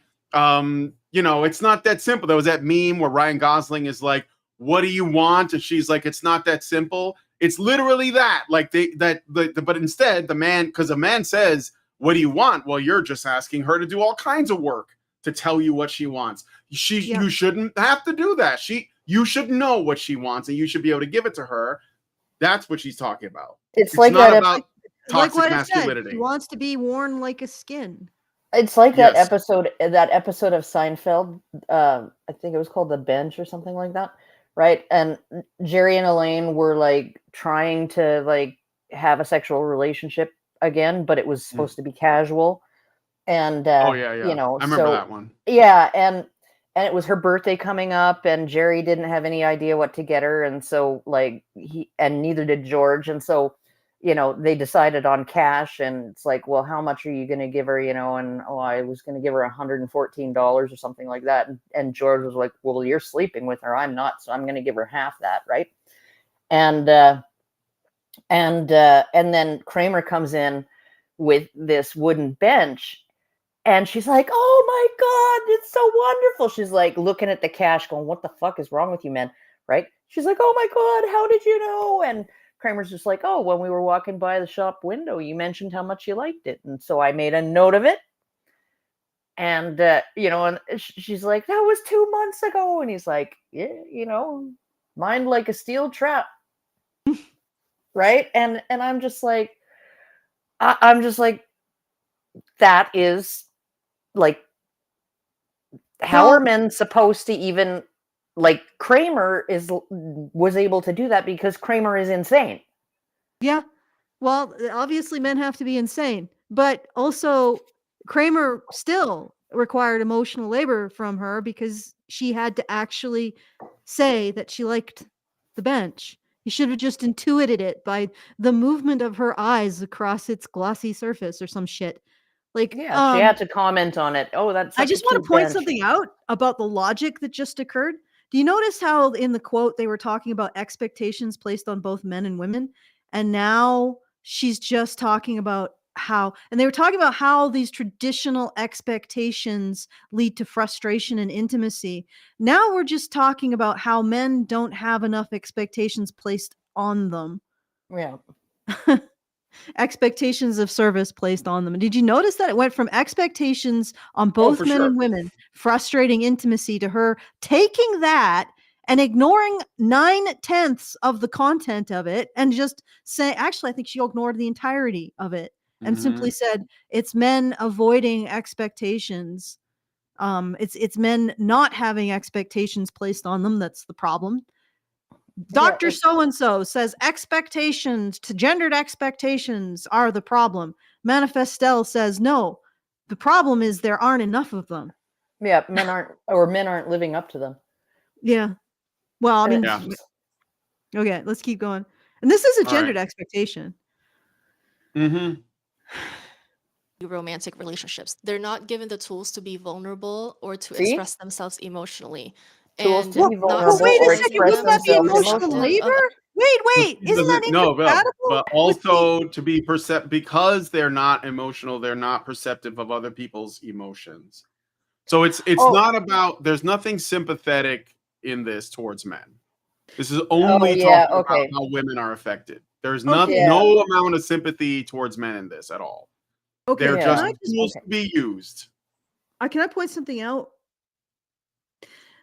The woman whose emotions are the ones that determine the emotional landscape of any particular group, she's usually completely ignorant of everybody else's emotions. This is what I've noticed. Like, she doesn't even perceive, and if she does, she considers them to be illegitimate. So when you say that somebody has to feel emotions to be perceptive of other people's emotions, that's total bullshit. Because Well, that's clear from a lot of the studies. You know, like that. I mean, think back to 2014 in St. Clair Shores, right, where Stefan Molyneux and Warren Farrell both noted that being compassionate with your kids is not how to teach them to be compassionate. Mm. Right? You teach them to be compassionate by being able to discipline your kids, make them set aside their own emotional wants and needs, right? Force them to put others first sometimes, wait their turn, and then also let them play freely, unsupervised with kids near their age, in order to learn how to hash out disagreements on their own and how to compromise within peer-to-peer relationships. So, I mean, like, being a gushing mother is not doing your kid any favors. Yeah. So, anyway, my battery's almost dead here. Let me check it. Okay, how much more do we have of this? Is she just Manifestelle is deeply Oh, I like got she 20% repeats left, herself so quite a it's okay. bit. She repeats herself quite a bit. How much? Yeah, How I'm much? just well, I Because mean, Brian's got to go soon. I gotta go soon, yes. I'm Okay. gonna try to get to this bit where she tries to reclaim and redefine romance itself. Maybe that will be of some interest. Okay. Enlightening. I also have to do Yeah, a thank so you. do you want to do that now? I could. All right. So Richard Bier puts in 500. Thank you, Richard. Oh, wow. Which is a Thank you, fundraiser. Richard. Yep. Well, this Emotional damage. and also he did put this through as a request. But I chose it because Karen is a romance writer, and I'm trying to have kind of romance in the writing that I'm doing. Well, this is definitely the what not to do video for sure. So, well, certainly, like writing is close to my heart. Like the entire the Process. landscape of it. I hope the process, but also what's going on in the publishing industry. I honestly think it's dying because it just doesn't. it has no creativity anymore. It's just basically Xeroxes flying around, Xeroxes of Xeroxes of Xeroxes. Mhm. And the funny thing is that the more women take over the industry, the less women read. Women are stopped. They're no longer, are actually declining as readers too. Well, you know, I All think right. so, the reason is because the best writers probably, like, personally have had, like, you know, some serious experiences like that. I think, well, at least the stuff that men want to read. I don't know. But anyway, Yeah. let's keep going. Relationships or even the lack of a fulfilling relationship, romance novels are a sort of coping mechanism. They create this version of a world where love is abundant, emotional needs are met, and women are valued for their full complexity and are perceived and understood in all of their complexity. A world where women are cherished, prioritized, even if it's only for a little while. But Okay, as wait. safe and comforting the romance Where Yeah, but women you're are not complex. prioritized. Okay, but Yeah. you see, all women are not complex. Well, not all women are complex, but the where women are prioritized. That's really the key here. She demands to be prioritized in every aspect of her life and relationships. Like Yeah. literally, if you get in a relationship with this woman, all you'll ever do is serve her until she decides that she fell short of something. Yeah. And then you will be probably the evil one who was abusing her by falling short of her expectations. Like, do you remember that one statement? I had to do chores around making supper. That was a huge red flag. Like, if you Yeah. ever fail in this woman's expectations, and you will become the narcissist ex that she had to get away from, who just couldn't understand her needs. Yep. Ugh. All right, I'm hitting play. genre may seem, it's not perfect. Buried underneath all the good things that the book boyfriends do, how handsome they are, how caring they are, can't fucking how believe it. emotionally mature Even and perceptive fictional they men. are. Buried underneath all of that are harmful notions that, if we're not careful enough, can influence how we view women and ourselves and relationships and love itself. Can I get in here just for a second? Even fictional men created by women are not good enough. Mm-hmm. Okay, let's find out how. Yeah, Let's of find course. out how. Yeah. Sure. Why not? For one thing, the concept of romance has historically been weaponized to reinforce the superiority of men over women. From Samuel Richardson's Pamela or Virtue Rewarded to the more modern day love stories, there are still so many narratives in which the female character's worth is tied to her ability to attract and keep a man. Not Mhm. only this, but there are still stories that show women as this passive recipient waiting to be pursued and rescued by a male hero or a savior. You For mean your example, content? Like literally fucking your content. Yeah. And also, this is what makes women wet. So it's like, talk to women about it, and Yeah. don't blame patriarchal stereotypes. Get women to examine themselves and what makes them tick, right? Because and don't blame patriarchy, don't blame socialization, don't blame any of that stuff. Just actually have, like, every single woman on this planet needs to have a crash course in evolutionary psychology. They do. Okay.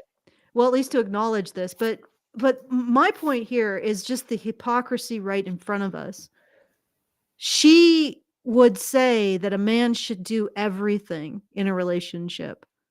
Like I would honestly challenge Manifestelle to tell anyone what she thinks a woman should be expected to do in a relationship, because I'm pretty sure it's nothing. Well, Be in a that case, receptacle of service. yeah, she's a receptacle of service. Well, what do you think this is of the Bella Swan? She was a receptacle of being saved by this the most powerful male in her vicinity, right? You Edward. are Yeah. you're essentially framing the same idea. That woman who talked about having to decide what was for supper, and do some basic chores to ensure that supper was able to be made on time. Do you know what? She is Bella to Edward, but it's in the framework of making supper. She needs to be saved from having to determine what supper is, from having to do the chores of supper. She needs to be saved from taking action, right? Yeah. That's exactly what the situation is in Twilight, but it's just in a smaller scale. Everything that Manifestelle counsels women to do is to be receptacles of service, which are just being saved from things on smaller scales.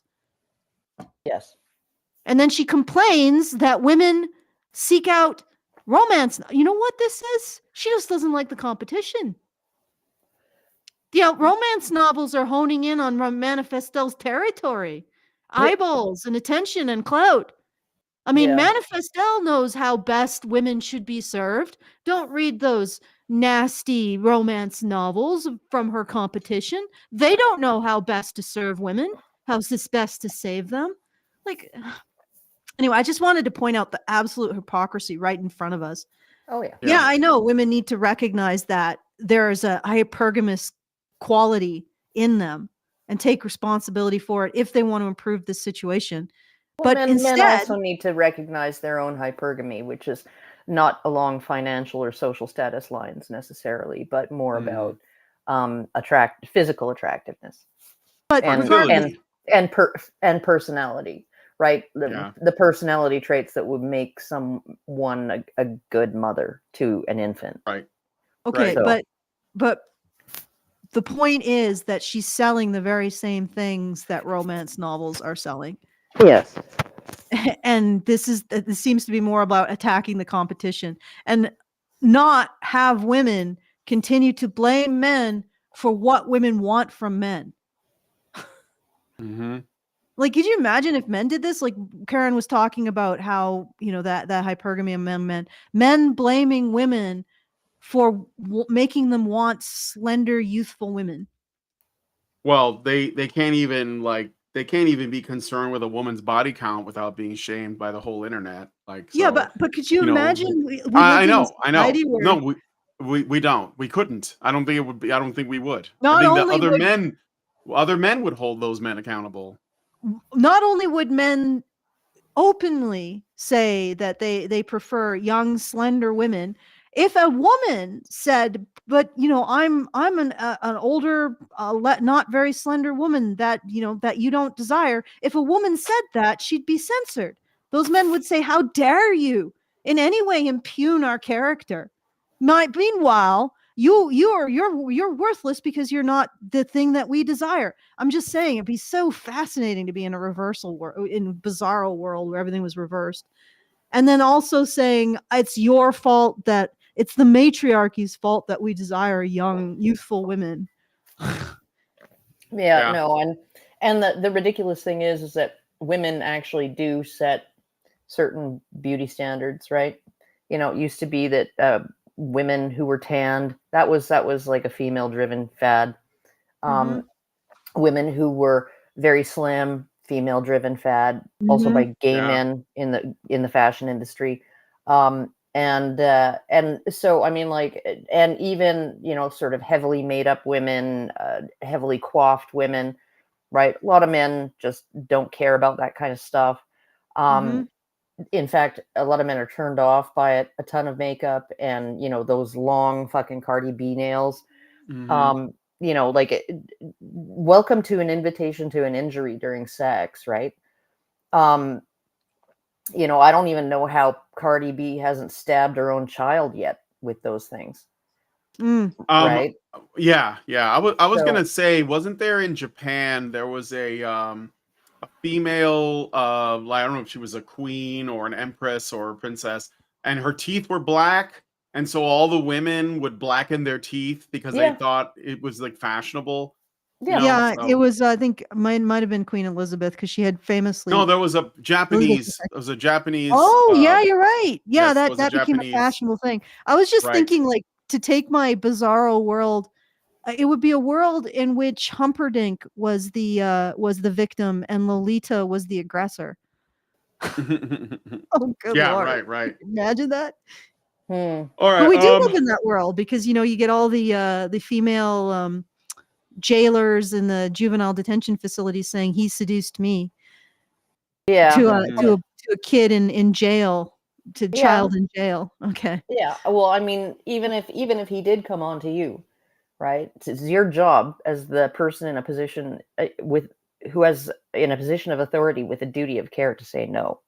Yeah. Mhm. I actually, speaking of cops and people in positions of power in the justice system, you remember that cop that had sex with her entire precinct Oh, and yeah, then right. claimed that she was being groomed? Mhm. I said to somebody, if we can't hold her accountable for her choices, if she can't say no to these guys in this context with no actual physical pressure, because she didn't, How can she even be a how can she police be a officer? cop? Yeah. And they were saying, "Oh, you're a victim blamer." I'm like, "No, do you understand the concept of holding women to a standard of responsibility consistent with being a law officer of the law?" Yeah. No answer. Yeah. Ugh, because they can't, just like Manifestelle. There's nothing there. Women have no responsibility to nothing. Okay, let's keep going. I just want to say, as an aside, I'm glad that Robert Pattinson, who played Edward in these movies, has moved on to do some really great work. And what's her name hasn't really done shit. So that I just want to say, because he was in like The Lighthouse, and he played Batman, and I think he's in something new that just came out recently. So Robert Pattinson just did Twilight to get his foot in the door, and now he's doing like the stuff he really wants to do, and I'm happy for him. And Yeah. what's her name is not so much. She's basically just become an activist that works in Hollywood. But she anyway, probably liked the material or something. well, I think it was a job, and they were both pretty young, so Yeah. they wanted to break in, and I'm sure. But anyway, so Pepito gives us $10 and says, "One day Manifestelle will be played in training cycles for young cyborgs to learn about an old society dying of gender ideology. Thanks for the show." Well, thank you, sir. Yeah. Anyway, so let's well, let me just check my time codes. I think we're getting to the point. This is like the kind of the money shot of this video. Okay, let's Twilight. do it. The Twilight saga has culturally defined a lot of women's teenhoods. Like Bella Swan, she was that girl. Everyone wanted to be her. Everyone wanted to have an Edward. And there was also like Team Jacob, Team Edward, like it was a whole thing.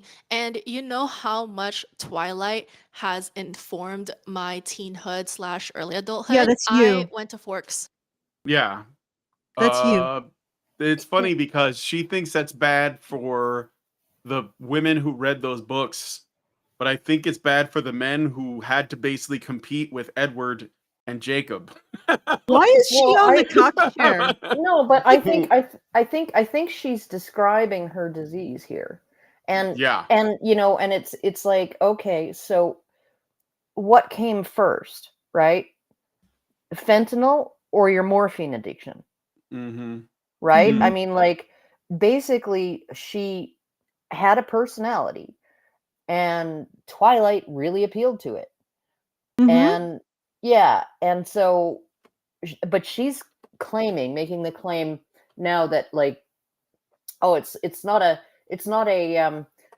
situation where someone is already a certain way, and then this book or movie or whatever maybe pushed them in that direction a little bit, right? Like, so a car is already pulling left, right? And you can let go of the steering wheel, and it'll put you into the ditch on the other side of the road, right?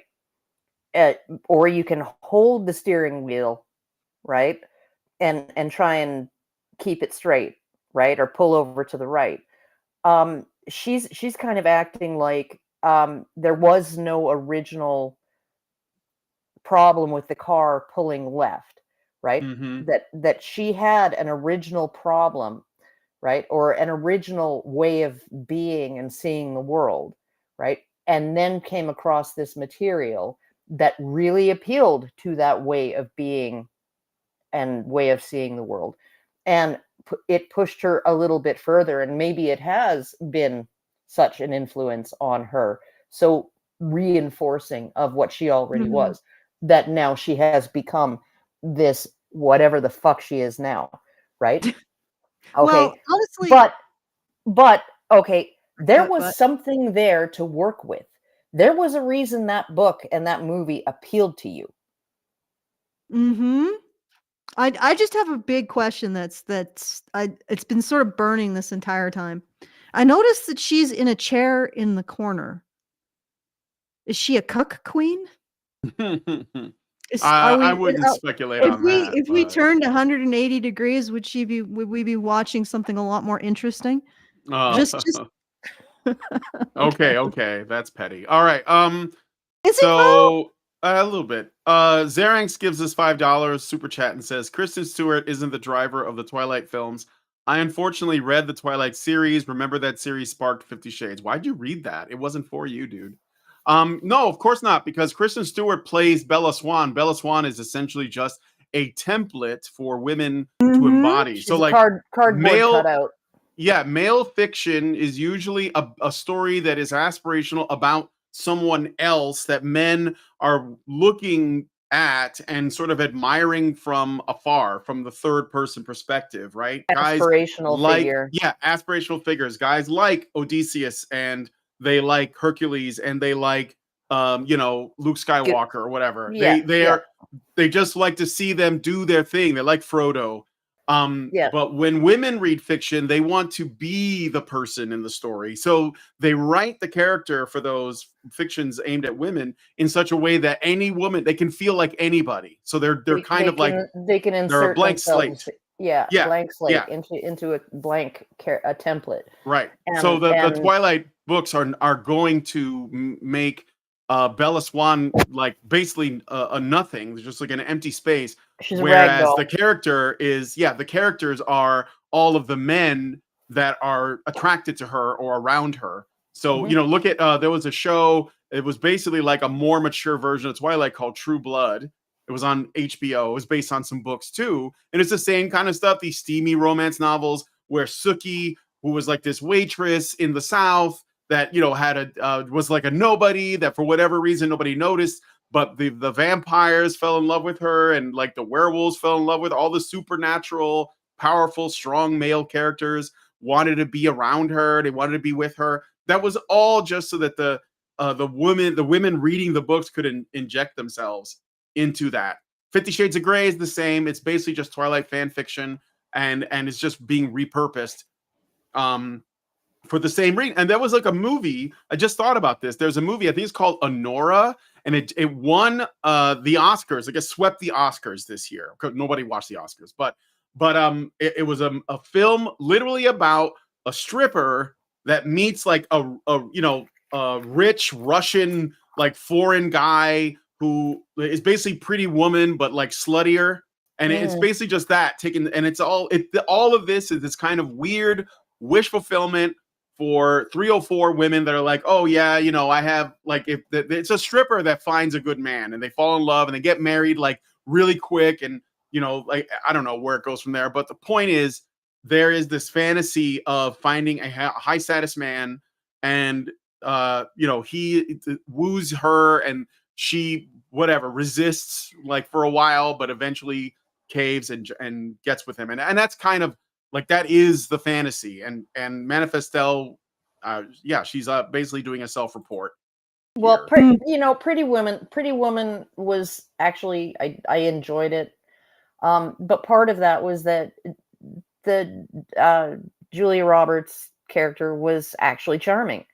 She was charming, and she was funny, and she was quirky, and she had a personality, and and it's like, okay, I can enjoy that, and I don't like, but Bella, or whatever the fuck her name is in Twilight, Bella Swan, she. You never read those books, Karen? You never read those? I've never read them, but I have heard so many complaints from thoughtful sort of thoughtful writers of romance and fiction, right, and critics of it, right, thoughtful ones. that she's just basically a cardboard cutout. She's there for the reader to insert, and so she has to be nondescript. She has to be to have no personality, because if she had a personality, the reader wouldn't be able to insert herself into the character, into the role. So yeah. Okay, but let us, because I know, right. I know. Yeah, I'm my running out of time battery's got 16 minutes left. All right. Okay, let's finish this. Zeranx gives us another super chat and says, for $2, I was without hobbies, not watching TV, and bored. Not an excuse, but okay. All right, let's move on. Oh yeah, I'm gonna jump ahead. Actually, she just goes into like her, unless you want to hear like her thing about Twilight, but I think you basically already hit it on the. Only if it includes any kind of realistic self-reflection of what she it does was and not. why the book appealed to her. No, she basically talks about how Bella's identity revolves around Edward. Again, I think that's a media literacy problem, but yeah, that Edward's identity revolves around Bella. yes, Yeah. exactly. Like seriously, guys, like what are you guys talking about? Bella's identity revolves around the reader, whoever's reading at the time. Yeah. Like, are you freaking nuts that Bella has no identity because the identity is supposed to be that of the reader, and Edward has no existence outside of Bella. Yeah. It's no, I know exactly. All right, let's listen. Romance novels, they tend to glorify toxic relationships because a toxic relationship is better than no relationship. Instead of describing possessiveness, jealousy, and control as the unhealthy behaviors that they actually are, we interpret this kind of behavior as romantic because, oh my god, he's so scared of losing her. Instead of seeing emotionally unavailable and brooding men as people who might not be ready or equipped to be in a relationship, we'd rather see a woman's love transform and fix them, a la, I can fix him. And this does lead women into thinking that I can fix him whenever they see a fixer-upper man, instead of recognizing that someone's personal development is not our task, especially a full-grown adult man's. Okay, like, he has to please. want that for him. All right. You guys wanting dark triad men has nothing to do with the patriarchy. In fact, the patriarchy that you described, the kind of expectations put on women, is to get them away from ending up in any kind of situation with a dark triad man. That's all on you.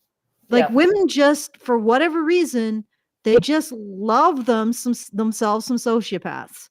So all of the crap that Edward Cullen got, that made him attractive to the female audience, who are literally attracted to aspects of sociopathy in men. And narcissism. Yeah. And narcissism. What you would term patriarchy does is it tries to raise women or girls in such a way that they start to realize that the upstanding man with personal virtues and values and a sense of responsibility and conscientiousness is more attractive than the dark, brooding guy who will leave you with a black eye as much as kiss you. Right? Yeah, like Gilgamesh at the start of the epic is more attractive than Gilgamesh at the end of the epic. Yeah, but you need to raise girls with expectations and priorities that make them realize that dark triad men are not attractive.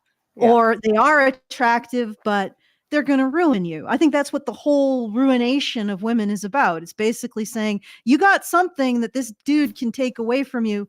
Don't let him.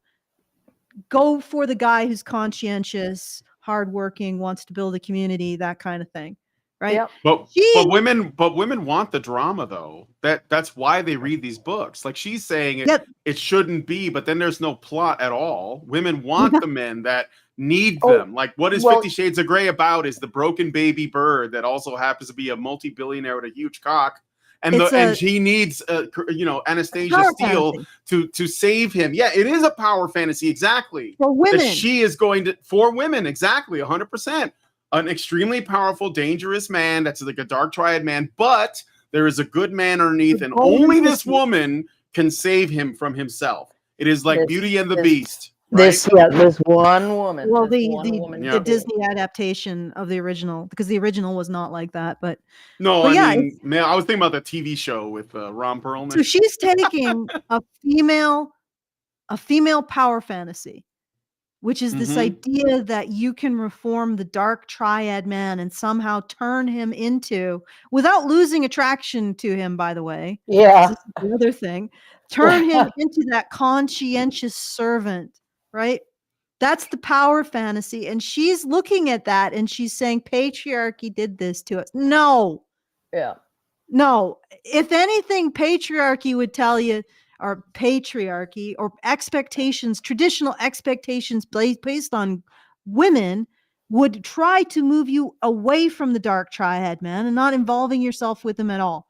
That's your power fantasy. And again, like what Karen said earlier, there's a lot that women need to look in the mirror and take responsibility for here and stop blaming it on men Or patriarchy. or patriarchy. Okay. We have a little bit more?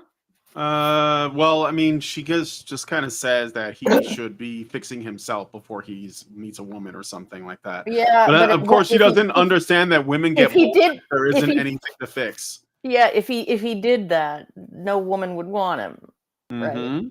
Mhm. Yeah, dark So- triad Exactly. man is not going to fix himself because he's already getting your attraction. Like, Yeah, why would he? he's like Casanova, right? The dark triad man is Casanova, and he's getting laid left, right, and center, he's- and he doesn't have to like commit to any one woman, and so like basically, you're looking at if women are throwing themselves at dark triad men, and then like she's gonna get, even if she marries him, right?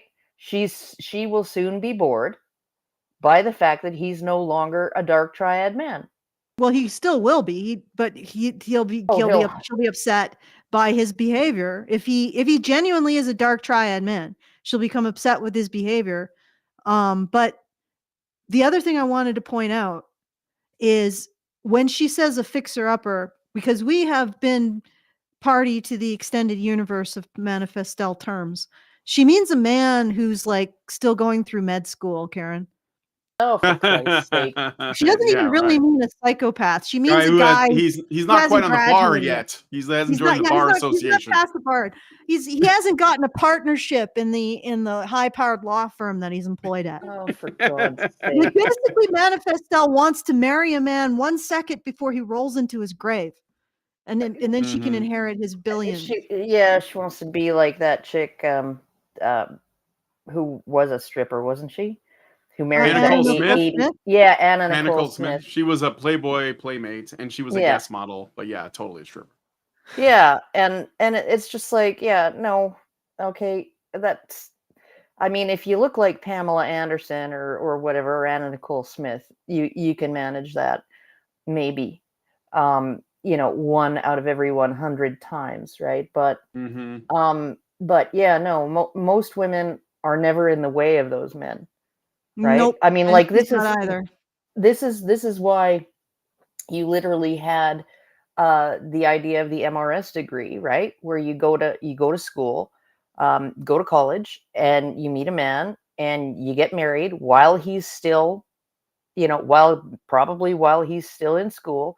You put your school career aside, you have your kids, you go back, you finish your schooling, right? When your kids are in elementary school, and then you pick up your career, right? And that's how you do it. And that's generally, it's a good strategy, because you're putting yourself in the way of men who are going to be successful, and you help them become successful by performing emotional labor, I guess, right? And then you end up in a committed marriage, right? You don't get to just have the perfect man without contributing anything to how he got there. Yeah. Well, that is what she expects. He has to build himself up. He has to really just like become he has to become Elon Musk. And only then when he's a billionaire, will you deign to consider him not a Karen. fixer-upper. No. He, yeah, sure, Elon Musk or any other billionaire man, but not until the moment he's about to be dead. She wants to marry a billionaire the instant before he dies, because he does not want the man. Yeah, she just wants his bag. He just wants his bag. And look at those okay, I'm gonna be petty, Brian. Look at those cold, soulless eyes. My like a doll's gentleman. eyes. Yeah. Or crab eyes. A crab's You eyes. see his eyes like a doll's Look at that. eyes. Hey guys, this is what you can get if you just Actually, make yourself good enough. You know what? I forget who it was on Patrick Bet-David's podcast, and he got the guys on the panel to make some facial expressions, and he was like, okay, that's like when you frown, right? You get the crease between your brows, and like everything is like, it looks like a genuine frown, right? When you smile, it looks like a genuine smile, right? Sociopaths have to practice in the mirror, and they can never quite mimic it. And if you see a perfectly unlined face, right, that is expressionless like this, you're probably dealing with somebody who has to practice in the mirror. Really? Yeah, Oh, the that's quote I was interesting. trying to say is it's from Jaws. You know the thing about a shark? He's got lifeless eyes, black eyes like a doll's eyes. When he comes at you, doesn't seem to be living until he bites you. Yeah, guys, you Roll can be a billionaire and earn yourself one of these. Yeah, Like, there's honestly, definitely a love doll probably would have a more intimate expression on its face. At least it doesn't look like it's about to take a chomp out of you every time she's not talking. Okay, Right. device will power down soon. If I drop out. All right, are we done? Well, or are we could be done. She basically says that women have to write new fiction that somehow doesn't include men in it. So yeah, I don't know. romance fiction without men. No, let's hear it from her. Well, I mean, this is like a build up to it. I don't have the actual quote. We have to look through the Interest. All And right. another Well, you beef guys, I I'll have leave you guys with to the it because my romance computer's industry about to die. is the commodification of romance. And well, I mean, Yeah, this is a whole nother introduction to the topic. let's just Okay, so that's the sum total. The problem with romance novels, according to Manifestelle, is that there are men in them. That we should be replacing the men with everything that the man does and provides the female character, but no actual men, and then it would be perfect. I don't know how you do it. Like maybe she gets romanced by a disembodied spirit. Doesn't exist, or maybe what ultimately Manifestelle is groping for is her own agency, but she will never recognize it because it terrifies her. All right, I'm done here, people. All right, Yeah, gotta go. Goodbye, Bye. Karen. All right, so do you have anything further you want to say, Brian? No. I mean, I'm okay with us getting rid of romantic love, because I don't think it's necessary. I think it's like it's a kind of a made up thing, and it's just for women at the end of the day. So if Manifestelle wants to help with that, I will co-sign on that. I think that romantic love is where you get this kind of like concept of chivalric love. I'm not saying like I'll put it another way, okay? I don't mean that men and women shouldn't like, try to come together and love each other, but I think romantic love is a kind of scam that people like Manifestelle and various like I don't know corporations they partake in to try to make a buck and exploit men. And if it all went away tomorrow, I'd be okay with it because men and women would still fall in love, find each other, get married, all that. In fact, it might even be easier because then women wouldn't have crazy expectations. So yeah, I mean, I think that it's kind of like this weird fiction that women like to think about because they like to look at it as something they benefit from. Yeah, I think we could do without it, so it's okay. I mean, what's happening now is, I think, the product of it, like the landscape of dating and courtship as it stands, like where it is right now. I think that's a product of this concept, this modern concept in particular of romantic love, which is something that women have been basically like trying to normalize, and it changes their expectations from men. It changes their expectations from what it means to be a girlfriend, a wife, a mother, you know, and all of that. And if it all was gone, I think that there would be women that would stick around and form families, but they wouldn't do it for selfish reasons. Because I think that romance to women is a selfish thing. And you know, men want to be good to women, I think. And they want to treat them well, and they want to, like, you know, be good husbands and supporters and you know, and providers for their families. But yeah, romantic love doesn't do them any favors. I think that's when Peter Wright, is it Peter Wright? When Peter Wright talks about gynocentrism, that's what he's talking about. And I think that is something that we should at the very least be criticizing. So yeah, well, I mean, okay, go ahead. I'm going to give an alternative view. Now, I definitely will criticize the kind, whatever the hell Manifestelle wants, which is basically romantic love without any kind of recognition of men at all. Like, absent the man. Somehow she wants a romance, what makes her feel desired and loved and everything else, but without having to involve a man at all. So that isn't even romance. That's just narcissism. And honestly, I really quite enjoyed that one quote unquote romantic novel in which the woman actually went on a hero's journey to save the man she fell in love with, because he was a captive and he was compromised actually mentally by his captivity. And I think that there's a place for that. And honestly, I don't want to start talking about getting rid of genres. I'm not because saying that.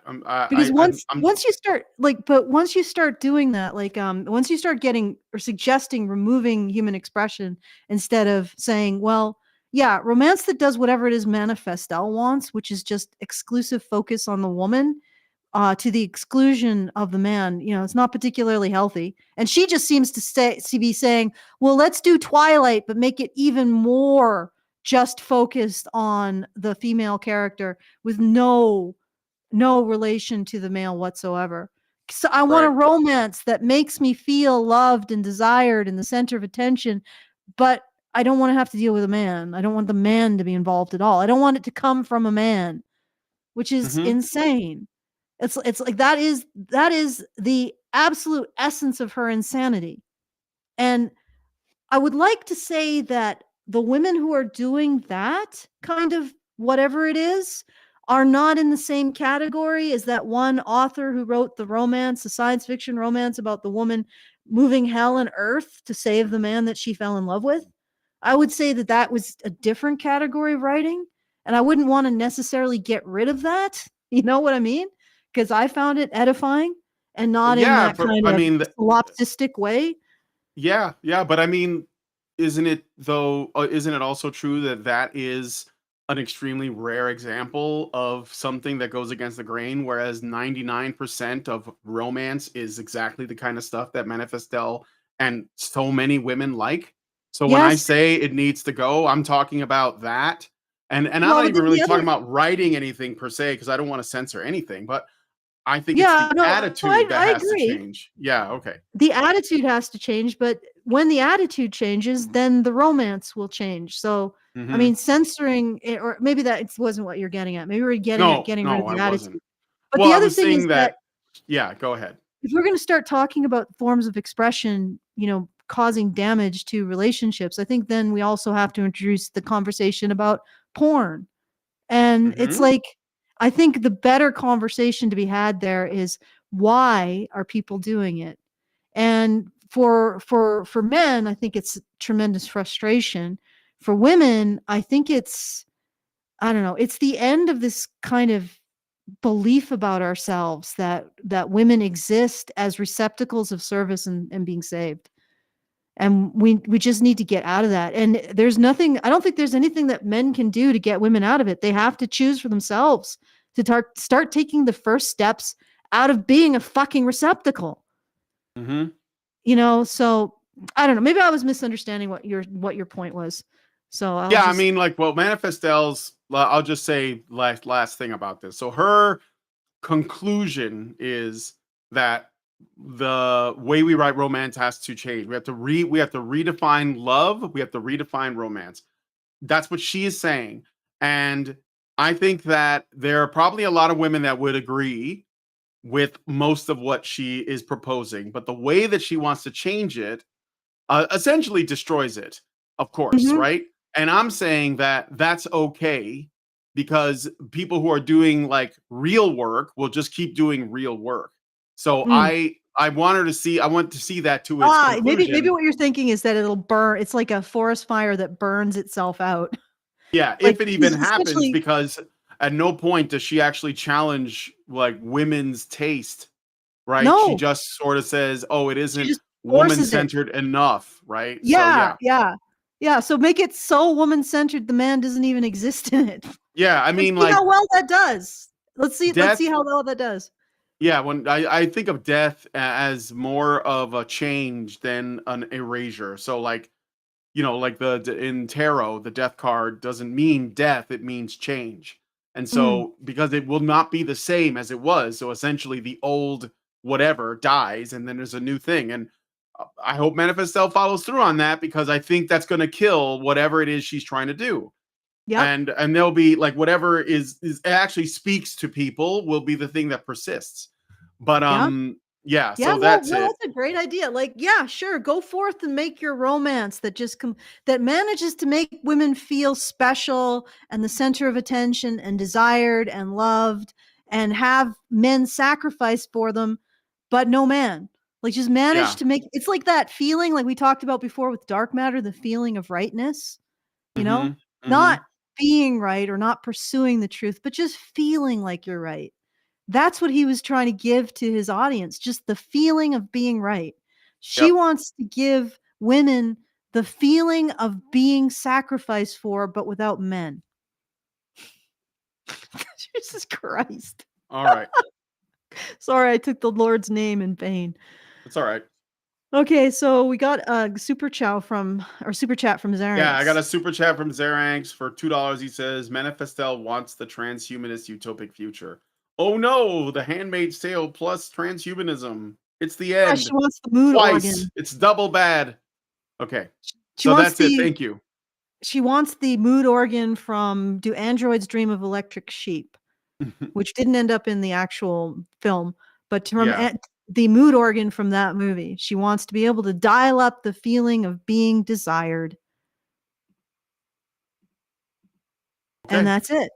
Yeah. Yep.